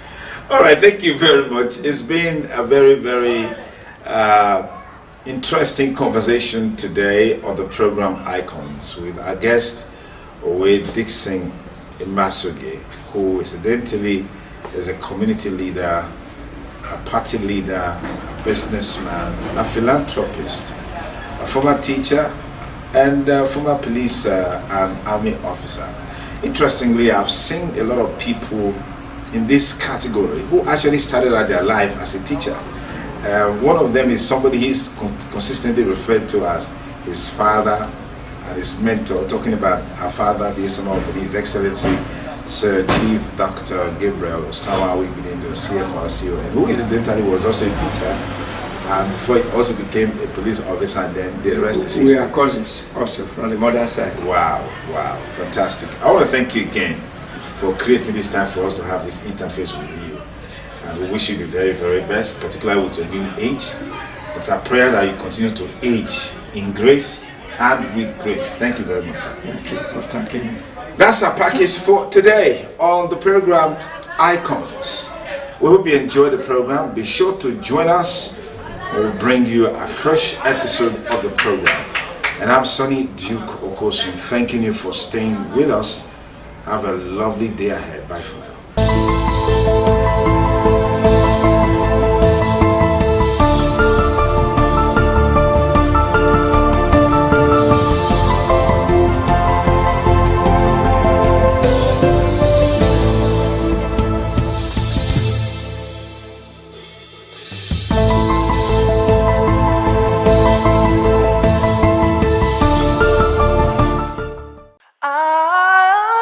ITV, certainly the best.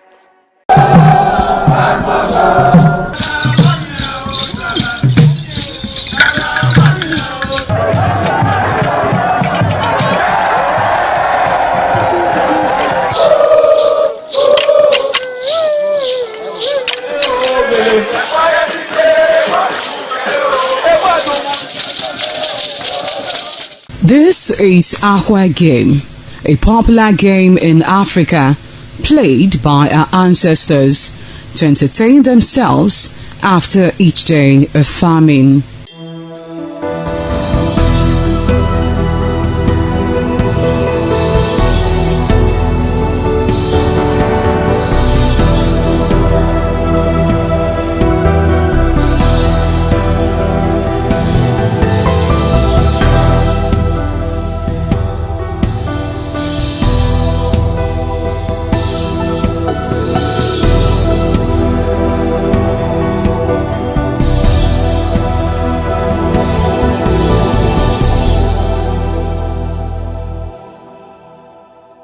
It is also relevant in our coronation in Africa.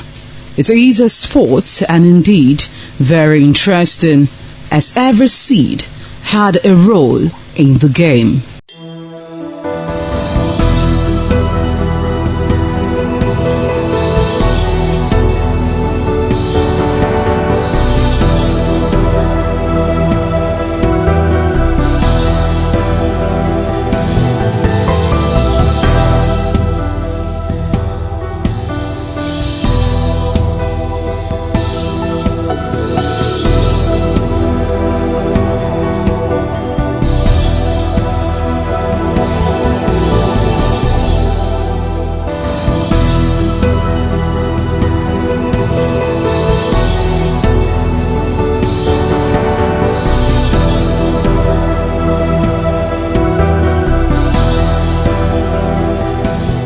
Playtime is 45 minutes per set.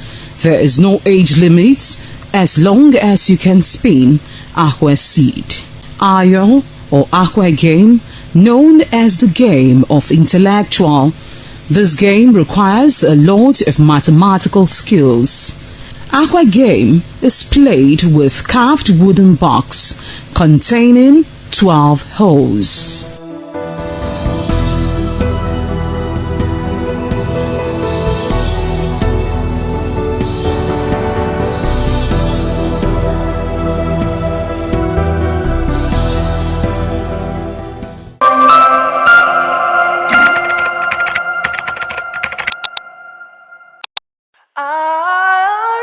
ITV, certainly the best.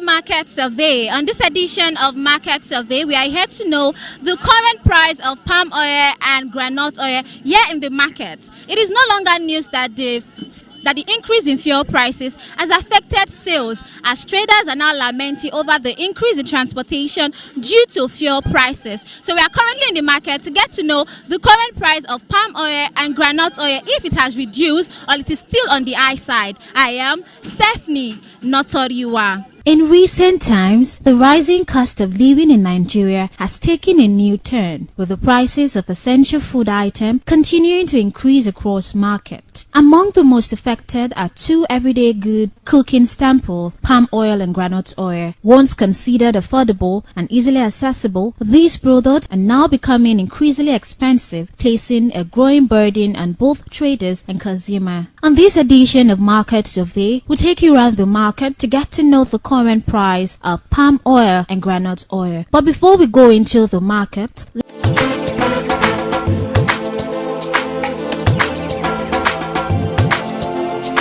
and can be quite heavy. After harvesting, the palm fruit bunches are gathered and transported to processing site. In many rural areas, this transportation is done using motorcycles, wheelbarrows, or small vehicles. With the increase in fuel prices, moving this fruit from the farm to the processing point has become more expensive. At the processing site, the first step is sterilization. The palm fruit are boiled in large drums or metal containers. These help to soften the fruit and make it easier to separate them from the bunch. It also helps to reduce the risk of spoilage. Once boiled, the fruits are removed and allowed to cool slightly. They are then stripped from the bunches, either manually or using simple tool. This stage requires time and effort, especially when done in large quantities. The next comes the pounding or digestion stage. The softened fruit are pounded using mortars and pestles or processed using mechanical digesters where available. These steps help to break down the fruit plump and release the oil. After pounding, the mixture is transferred for pressing. In traditional settings, this is done manually where the pump is used to extract the oil. In more modern setup, manual machines are used to press out the oil more efficiently. The extracted oil is then mixed with water and heated again. This allows the oil to separate from impurities and water. The oil, being lighter, rises to the top and is carefully scooped out. Finally, the oil is fitted and stored in containers such as keg or drums ready for transportation to the market. Each of these stages, from harvesting to processing and transportation, requires labor, time, and energy, all of which are affected by rising fuel costs. Groundnut oil production also begins at the farm, where groundnut are cultivated and harvested. Once the groundnut are ready, they are uprooted from the soil and left to dry. Drying is an important step as it reduces moisture and makes the nut easier to store and process. After drying, the groundnut are shared to remove the outer covering. This can be done manually or with the help of machines. The shell nuts are then cleaned to remove dirt, stones, and other unwanted materials. The next stage is roasting. The groundnut are roasted to enhance oil extraction and improve the flavor of the oil. This process requires heat, often generated using firewood, charcoal, or fuel-powered equipment. After roasting, the nuts are ground into a paste using grinding machine. This paste contains both oil and solid particles. The paste is then subjected to pressing. In local setting, manual pressing may be used, while larger producers using mechanical presses to extract the oil. This stage separates the oil from the solid residue, often called cake. The extracted oil is not yet ready for consumption. It undergoes filtration to remove impurities. In some cases, it is further refined to improve its color, taste, and shelf life. Finally, the clean oil is packaged into bottles, keg, or containers and transported to market for sales. Just like palm oil, every stage of groundnut oil production depends on transportation, energy, and labor. From moving a vested nut to processing centers, the operating machines, and distributing the final product, the cost of fuel plays a major role.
Today, producers and traders say the cost of processing this oil has increased drastically, from moving raw materials from farm to processing site to transporting finished product to the market. Every stage now requires more money than before. In many markets, traders explain that the price of a keg or bottle of palm oil has risen sharply within a short period. The same can be said for groundnut oil, which is gradually becoming a luxury from some households. For consumers, the effect is immediate and personal. Families are now forced to buy in smaller quantity or seek cheaper alternative. Food vendors and restaurant owners are now adjusting their prices as the cost of cooking oil continue to rise. But beyond the market stall and kitchen tables lies a deeper story, one that connects production, transportation, and economic realities. The increase in fuel prices has created a chain reaction affecting not just how goods are moved, but how they are produced and sold. On this edition of Market Survey, we take a closer look at the rising cost of palm oil and groundnut oil, exploring their journey from production to the market, and examine how these changes are affecting traders, producers, and customers alike.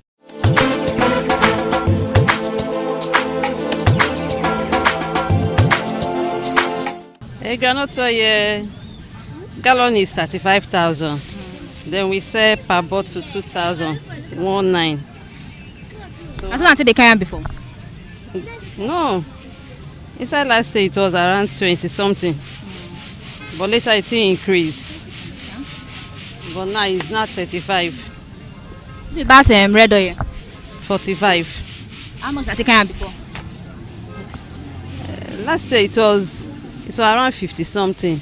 Later it now dropped to 45. So now the thing they don't come down with the hard price. It has come down. Yeah, it has come down. Unlike before, it has come down.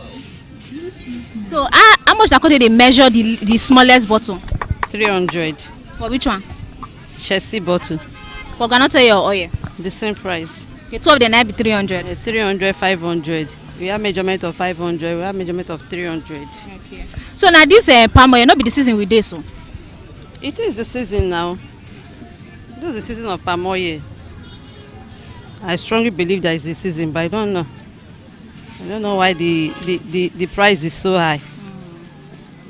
So you feel saying that the cost of fuel and transportation that make it high like that? My sister, no. Maybe go out to Tinubu. Now Tinubu I get that question to answer.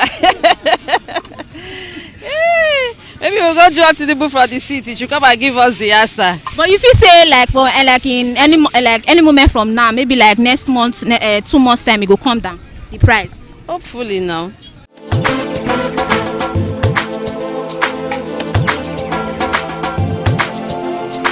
How much now they say groundnut oil now? Groundnut oil one is now 1.8 for can. And the medium size 800. How much affected the selling before? Before now,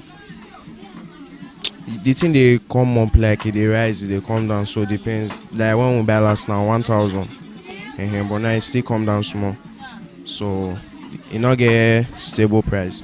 Okay, but now for market it don't cheap. Yeah, it's cheap now. What about red oil? Red oil, yes, red oil still cheap. Still they different from before. How much until they sell bottle now? Bottle now still 1.8. Before now 2,000. Come down small. So the groundnut how much until they carry on for jerry can? Depends. 40. Now 38. 38. So compared to until they carry on before, it don't reduce. And come down small. So if I want measure for Chelsea bottle now, like how much? 600, 500. So groundnut oil and I get different type of groundnut oil. We say okay, this one no they sleep, this one they sleep. Yes, it did. So the one where they sleep, the price is different from the one where they sleep. Yes. So how much until they sell them? The one when they sleep, they more cheaper than the one when not they sleep. Yes. So for red oil, no different price, different type now, just one. Yes.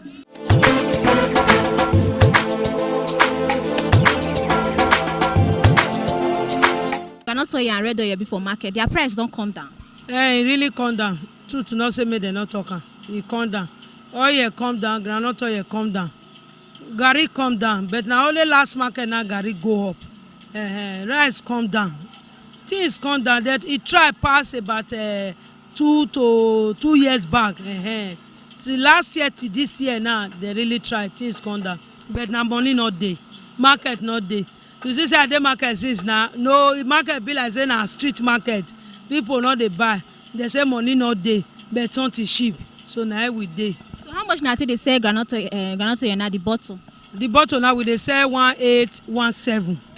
The true price be that. All year we they sell 15, 14, 13. Depends as the customer city buy them. He really try groundnut oil come down. So many things he come down, he try. The government really try for this one, but na money na not day. People not dey market at all.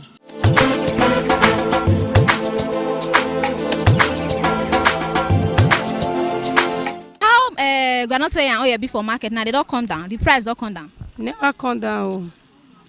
The market they wave up and down because of the fuel. And they say transport where they take care of coin too much. Now me the thing where they battle. How much now they sell groundnut oil and oil for bottle? Like bottle now for groundnut oil, they sell for 18. Oil we they sell for 13. So that be the last price? Yes, yes. They're not the less. So how much did they carry the oil for gallon before and now? When I buy last, I buy 48. No. They put 500 on top. They say because of transport for fuel. For red oil, or groundnut oil? Red oil.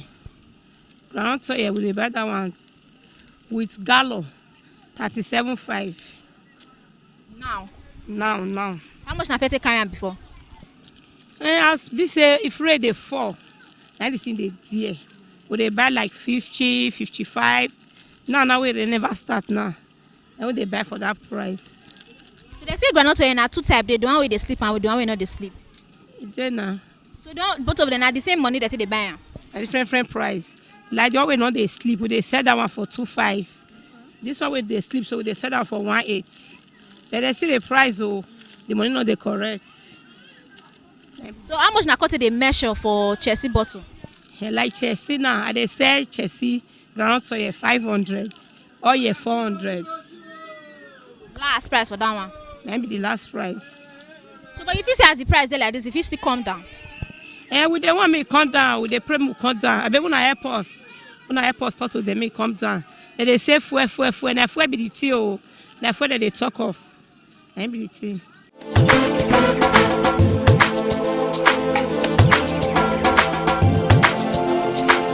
Tomatoes so they buy 25,000, 20,000. Now we they buy 40. You see this one for here, so 40,000. You see and say all of them don't met. The country don't tire us. So Tinubu rescue us. So the country they give us hard time at all. You see everywhere now, no customer, everywhere quiet. It's not supposed to be so. Before, by this kind of time, what they say? See now, no customer, everywhere silent. Money not there the country. You dey buy oil, abi? They buy oil.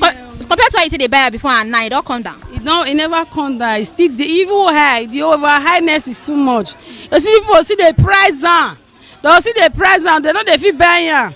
That oil where they there now, don't reach 1 week for them. We never say. We there as we there. The country know they treat us well. May they reduce fuel. If they say may they reduce fuel, like how much you say may they reduce the fuel to? I don't understand. May they reduce fuel. Would they suffer? Fuel they there, no light. No light, nothing. I don't tire. No fuel, no light, nothing. All these city months will not get light. Solar now what people they use now, they have to bear now, it took cost.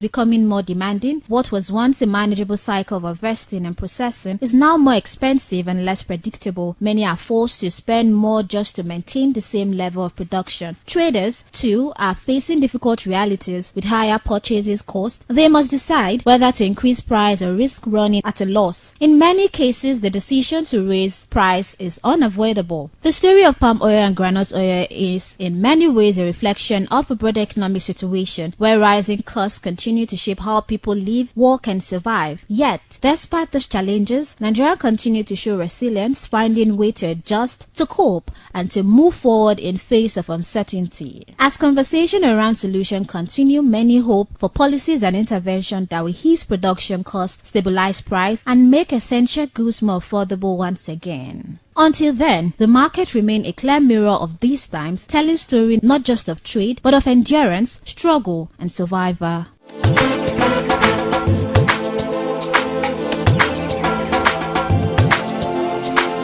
We've come to the end of today's edition on Market Survey, and we've gotten to know the current price of palm oil and groundnut oil here in the market. So like I said before, it is no longer news that the fuel increase has affected trades. Now traders are lamenting over the increase in transportation as it has affected the current price of palm oil and groundnut oil. And that's it on today's edition of Market Survey. I am Stephanie Notoriua. Thank you so much for staying tuned.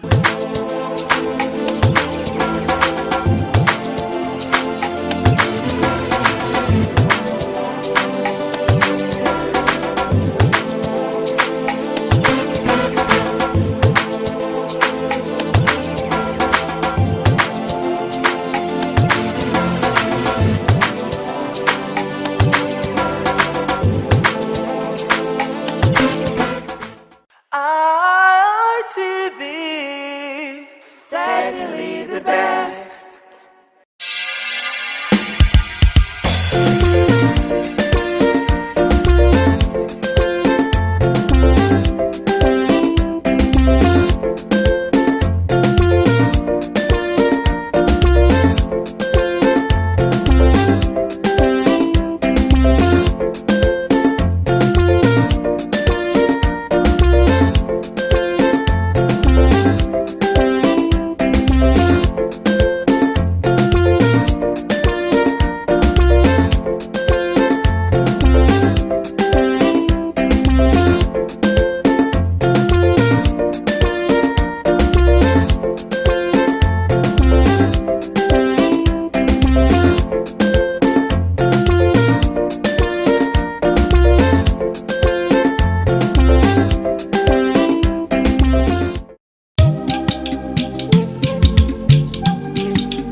ITV, certainly the best.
Welcome to Viewpoints on ITV. I am Caroline Okonji. And today on Viewpoint, we're going to be talking about the current electricity issues and situations that we as business owners, as individuals, are facing in Nigeria, as over 80% of households lack adequate access to grid, as Nigeria's electricity sector suffers from chronic liquidity trap and infrastructural decay, leading to frequent national grid collapses, with generation dropping below 4,200 megawatts, far short of the 4,000 megawatts required for its citizens and population. It is a Viewpoint on ITV, and we're going to be looking at some of the key issues affecting our electricity sector in Nigeria. I am Caroline Okonji. In terms of security of it, we need light. And based on that, in some areas, it makes it difficult for us when we are on patrol at night. And we are even begging the state government to try and do something, at least by supplying street lights in some area that are dark in the night. In most cases in our community, there are places that is very dangerous, that without light we cannot do anything of such. For so doing, we want, as a matter of urgency, the Edo State government to try and do the needful, so that the security will be okay for us, so that we can be able to work effectively. The issue of NEPA issue that you came from is very rapid to us, in the sense that the NEPA look as if we are not a citizen of Nigeria, because since a month there's no light in us. We have been passing through. Which NEPA, anytime they came, a minute or 30 minutes to, they will come and bring the light to us. That is, we are not expecting them to come and collect their bill. Indirectly, we are expecting bill from them to come and collect. Within that hour or 2 hours, you will see a number of people with a ladder. They will come. They will come. And after their collection, there's nothing like light again. They will block us up. I think before we have this light, they mandated us to buy a meter, which we bought individual. We pay through the NDC, we have our transformer here, not through NEPA. Before we got out this light, they mandated us to write an application of submitting it to the NEPA as a will to them. And we work for it. We should not claim ownership. And we fought for the transformer. And after that, again, they came that there is no oil in it. We pay up to 1 point something a day. Before. After all that, they came up again, said it was meter issue again, that every community, every houses have to have a meter, which we did. We have to. I have my own receipt. I have my paper meter in my residential house here. So after all that again, they came up with a past bill. We, before we make that transformer, got that transformer, we've been glad out for 10 years here. They came with a bill to us again that we need to pay a standing bill. We went to Testament, the office there.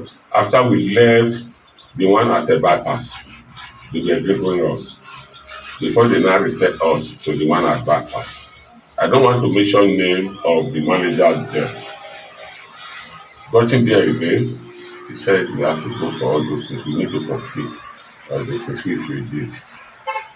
After that, they now on the light for us. As they on the light, not up to a month, we were still in blackout again. So at the end of it, we went again, they said it was according to them, that the electric wiring Mange. That was the cause that they now cut us off again from Iyowa again, which we not pick. Read that matter again. The Chiri community, which is the Kabetu, Igbo and Igwekimi. After that, they brought a light for a week again. After a week, they cut us off again. They said Iyowa is owing. We now went to the office again and told them that if Iyowa is owing, does that mean it affects our community? We are blackout. So I told you this. So before we sort all those things, we have already made up our mind. We can do away with our neighbor. When our father was living with a lamp and all these things, we were enjoying it. We cannot be paying for what we are not using. We cannot be paying for what we are not using. So if they feel they want to cut us off from this NEPA issue, they should cut everybody off totally, so that we will know that we are not with NEPA. Not that after 3 weeks, they will not bring a light under 22 hours or 3 hours. They will come and collect their money. It's unfair to the masses. The electricity issues and challenges that BEDC in the state is devastating, in the sense that as a minister I suffer a lot in terms of electricity. As an individual, not only me, the entire people of Edo State, and not only in Edo State, Nigeria as a whole, we are really facing electricity challenge in the country, in the sense that we are not getting constant light. Even though the tariff of electricity is high, people don't even get the light. I don't know how the government will enhance constant light for the Nigerian people, especially in Edo State here. We are seeing the government are not taking a proactive step towards this direction. But if the government will be able to ensure that people are paying for electricity and they are not getting electricity, government should take a drastic step in this direction by making sure if people have constant light, people will want to pay for it. But a situation where you don't see light, at the end of the month you see BEDC personnel coming to people's house to come to cut lights, is really a problem. My major concern is that let them provide us electricity and people will pay for it. But a situation whereby we don't have constant light, out of 24 hours, people cannot boast of 3 hours light in a day. It's a problem that we are really facing. People who are doing business cannot do business effectively. People who are doing business, they want to make sure their food stuff does not get spoiled. Nobody can preserve their food again. Even though they cook, you cannot preserve it. Even though electricity for our artisans to work, they cannot get electricity to empower their equipment in order to boost productivity for the entire society. It is really a problem. The state of electricity in our country, in our state, is very poor. Very, very poor. We don't know how government is creating effectiveness on this aspect. We say Nigeria is generating electricity and the neighboring are getting electricity, and the people that are in this country are not benefiting it. Nigerians, we are crying. As a person, I am crying. We don't say as an individual we don't want to pay for electricity. We are not saying that they should give us light for free, but let them make light available and let people pay for it. They often tell us the national grid is collapsed. So ultimately it's to develop enough capacity the whole process of generation, distribution, and the rest of it. And then the enabling law. The happy thing recently is that they have said is deregulated. State governments and private investors can now enter the electricity market, generate and sell.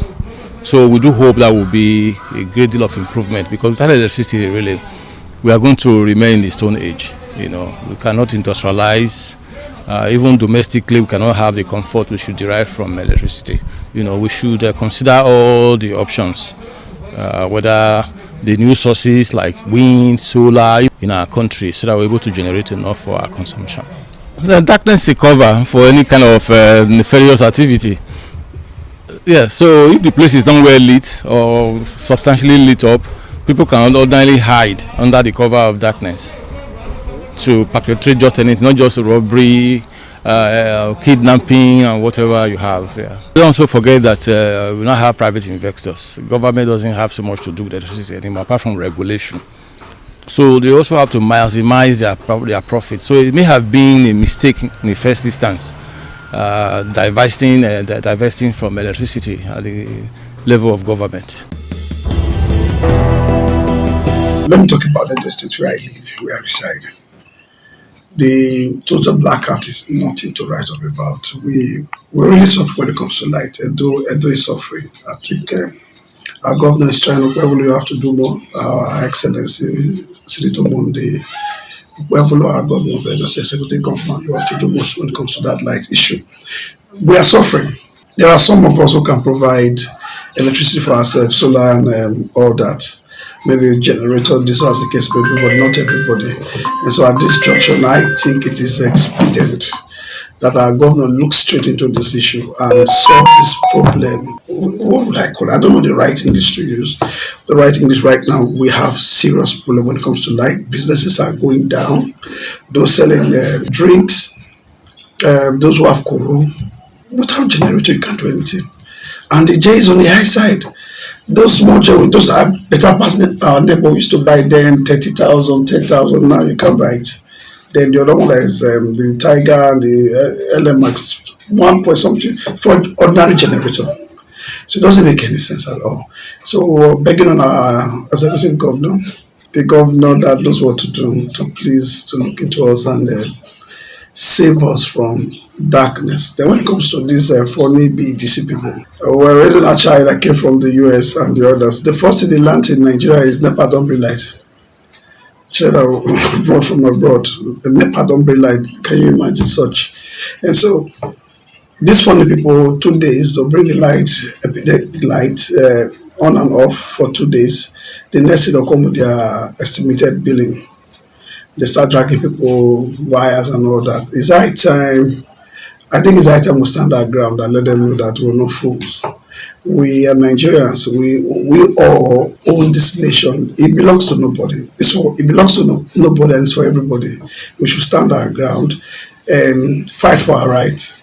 This BDC, I bet may they pack, may they go. NEPA still better pass. You can't go out at night when there is no light. The security issue is what the government is trying. I may cannot chrome them in one day, but we individual too. Like the police used to say, see something, say something. But sometimes when you say something, they use it as a bait.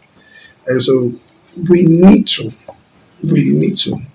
Edo State government need to give us security as well. Nightlife in Benin is almost gone. But I also want to say kudos to our governor. For the first time, it was December free of bloodshed. It was wonderful. Look, we have most of our people in Nigeria right now, those living in diaspora, those living abroad. Many of them came December and this January.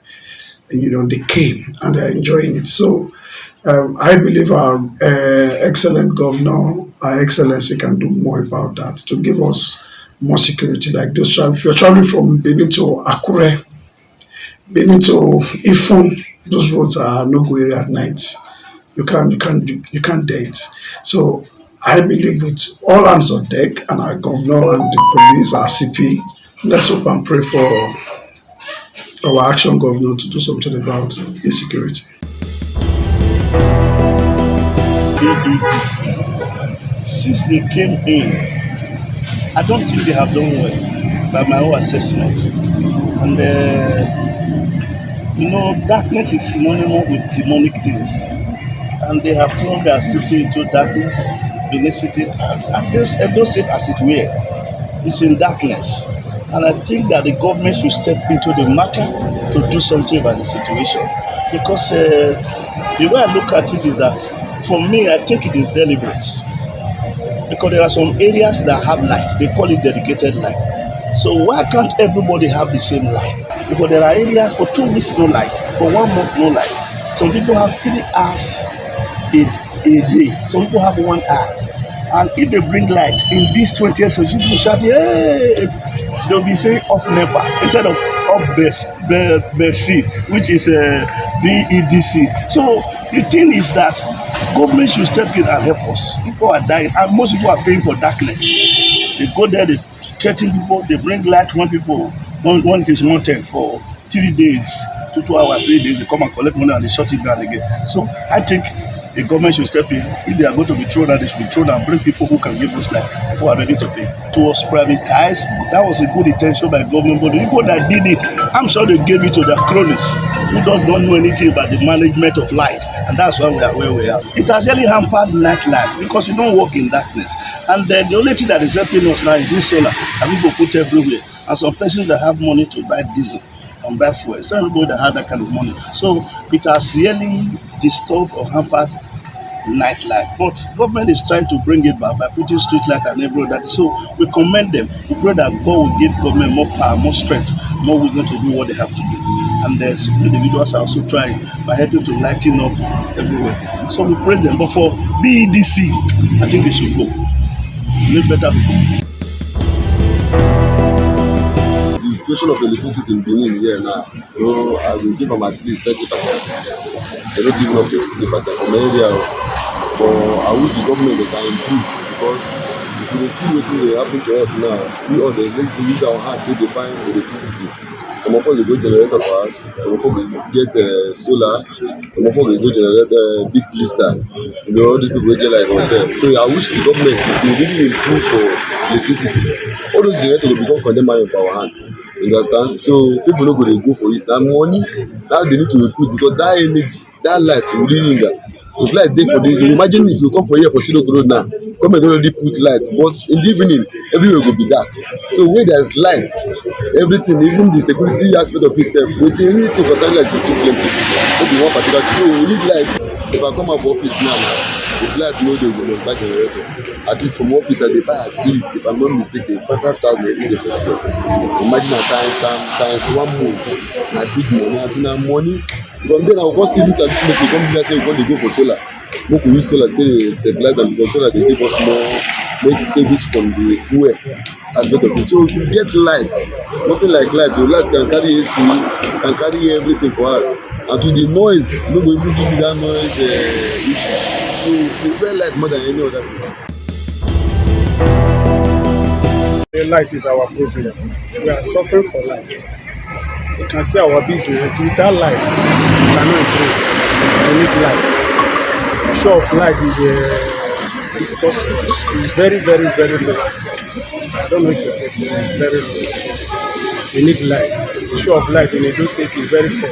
Patronage is very low. You can see we bought fuel at least every day 10,000, 15,000 a day. But you can stay 2 days, 3 days, no light. The show of business is very, very, very low. Very low. So we are begging government to improve on light aspect. That light, you cannot sell bulb, you cannot sell fan. You understand? When you have light, you prepare to buy fan. Not everybody can provide solar for his house. Actually, we need light. Electricity in Benin City or in Edo State has been with mixed feelings, because to some they will give the positive nod that they are faring well with the supply of electricity, but with some become so epileptic of recent. Me personally, I have discovered that we are not paying for what we get, or we don't get what we pay for. The reason being that the regulatory body that's supposed to task the BEDC are not doing enough to satisfy a customer by way of ensuring that you get what you pay for. For those who are using prepaid meter, there are reports that suggest that even the prepaid meter is even overbilling or overcharging consumers as against what the government is telling us. Only recently we discovered that the BDC keep complaining that the generation company is not supplying them what they ought to get, which will in turn affect the consumer. And even at a point they also raise the issue of federal government owing them. But just recently the federal government has paid a huge sum of money to liquidate what they are owing this distribution company. But looking at the experience of consumer in terms of the electricity supply, it is so appalling. They will either give you excuse of faulty transformer, which they left for the consumer to contribute money to fix, whereas it is supposed to be the onus of BDC to fix the transformer so that they can in turn supply electricity to the consumer who pay for that service. It's like you are buying a recharge card. I am not sure that the recharge card you buy is what they give you. It varies from quarter to quarter. It varies from consumer to consumer. For example, for those who have been using the analog or the estimated billing, you will discover that whatever they bring, which is not subject to negotiation, by the time you now procure your own prepaid meter, they will bring everything inside the bill and begin to roll out deductions arbitrarily without consulting with the consumer. Even the estimated billing they brought was not even discussed by the consumer. So, and there is nobody that is there to advocate for the consumer or to leverage on the complaints. Nobody to complain to. So that makes it very, very heartbreaking. So for me, I believe the federal government and indeed the lawmaker, the National Assembly, should set up a body where consumer can run to and lay their complaints so that there can be an equilibrium between the consumer and the BDC, for example. To wrap it up on Viewpoint on ITV, we're going to be highlighting some of the key issues that was actually mentioned by our respondents, which some said it is as a result of poor maintenance, gas supply shortage, and poor metering, just to list but a few. And the government at all levels, they are expected to do the needful and do the right thing to ensure steady power supply for citizens in order to boost means of livelihood, especially for business owners in the country. It is Viewpoint on ITV. I am Caroline Okunji. ITV, certainly the best.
ITV, certainly the best.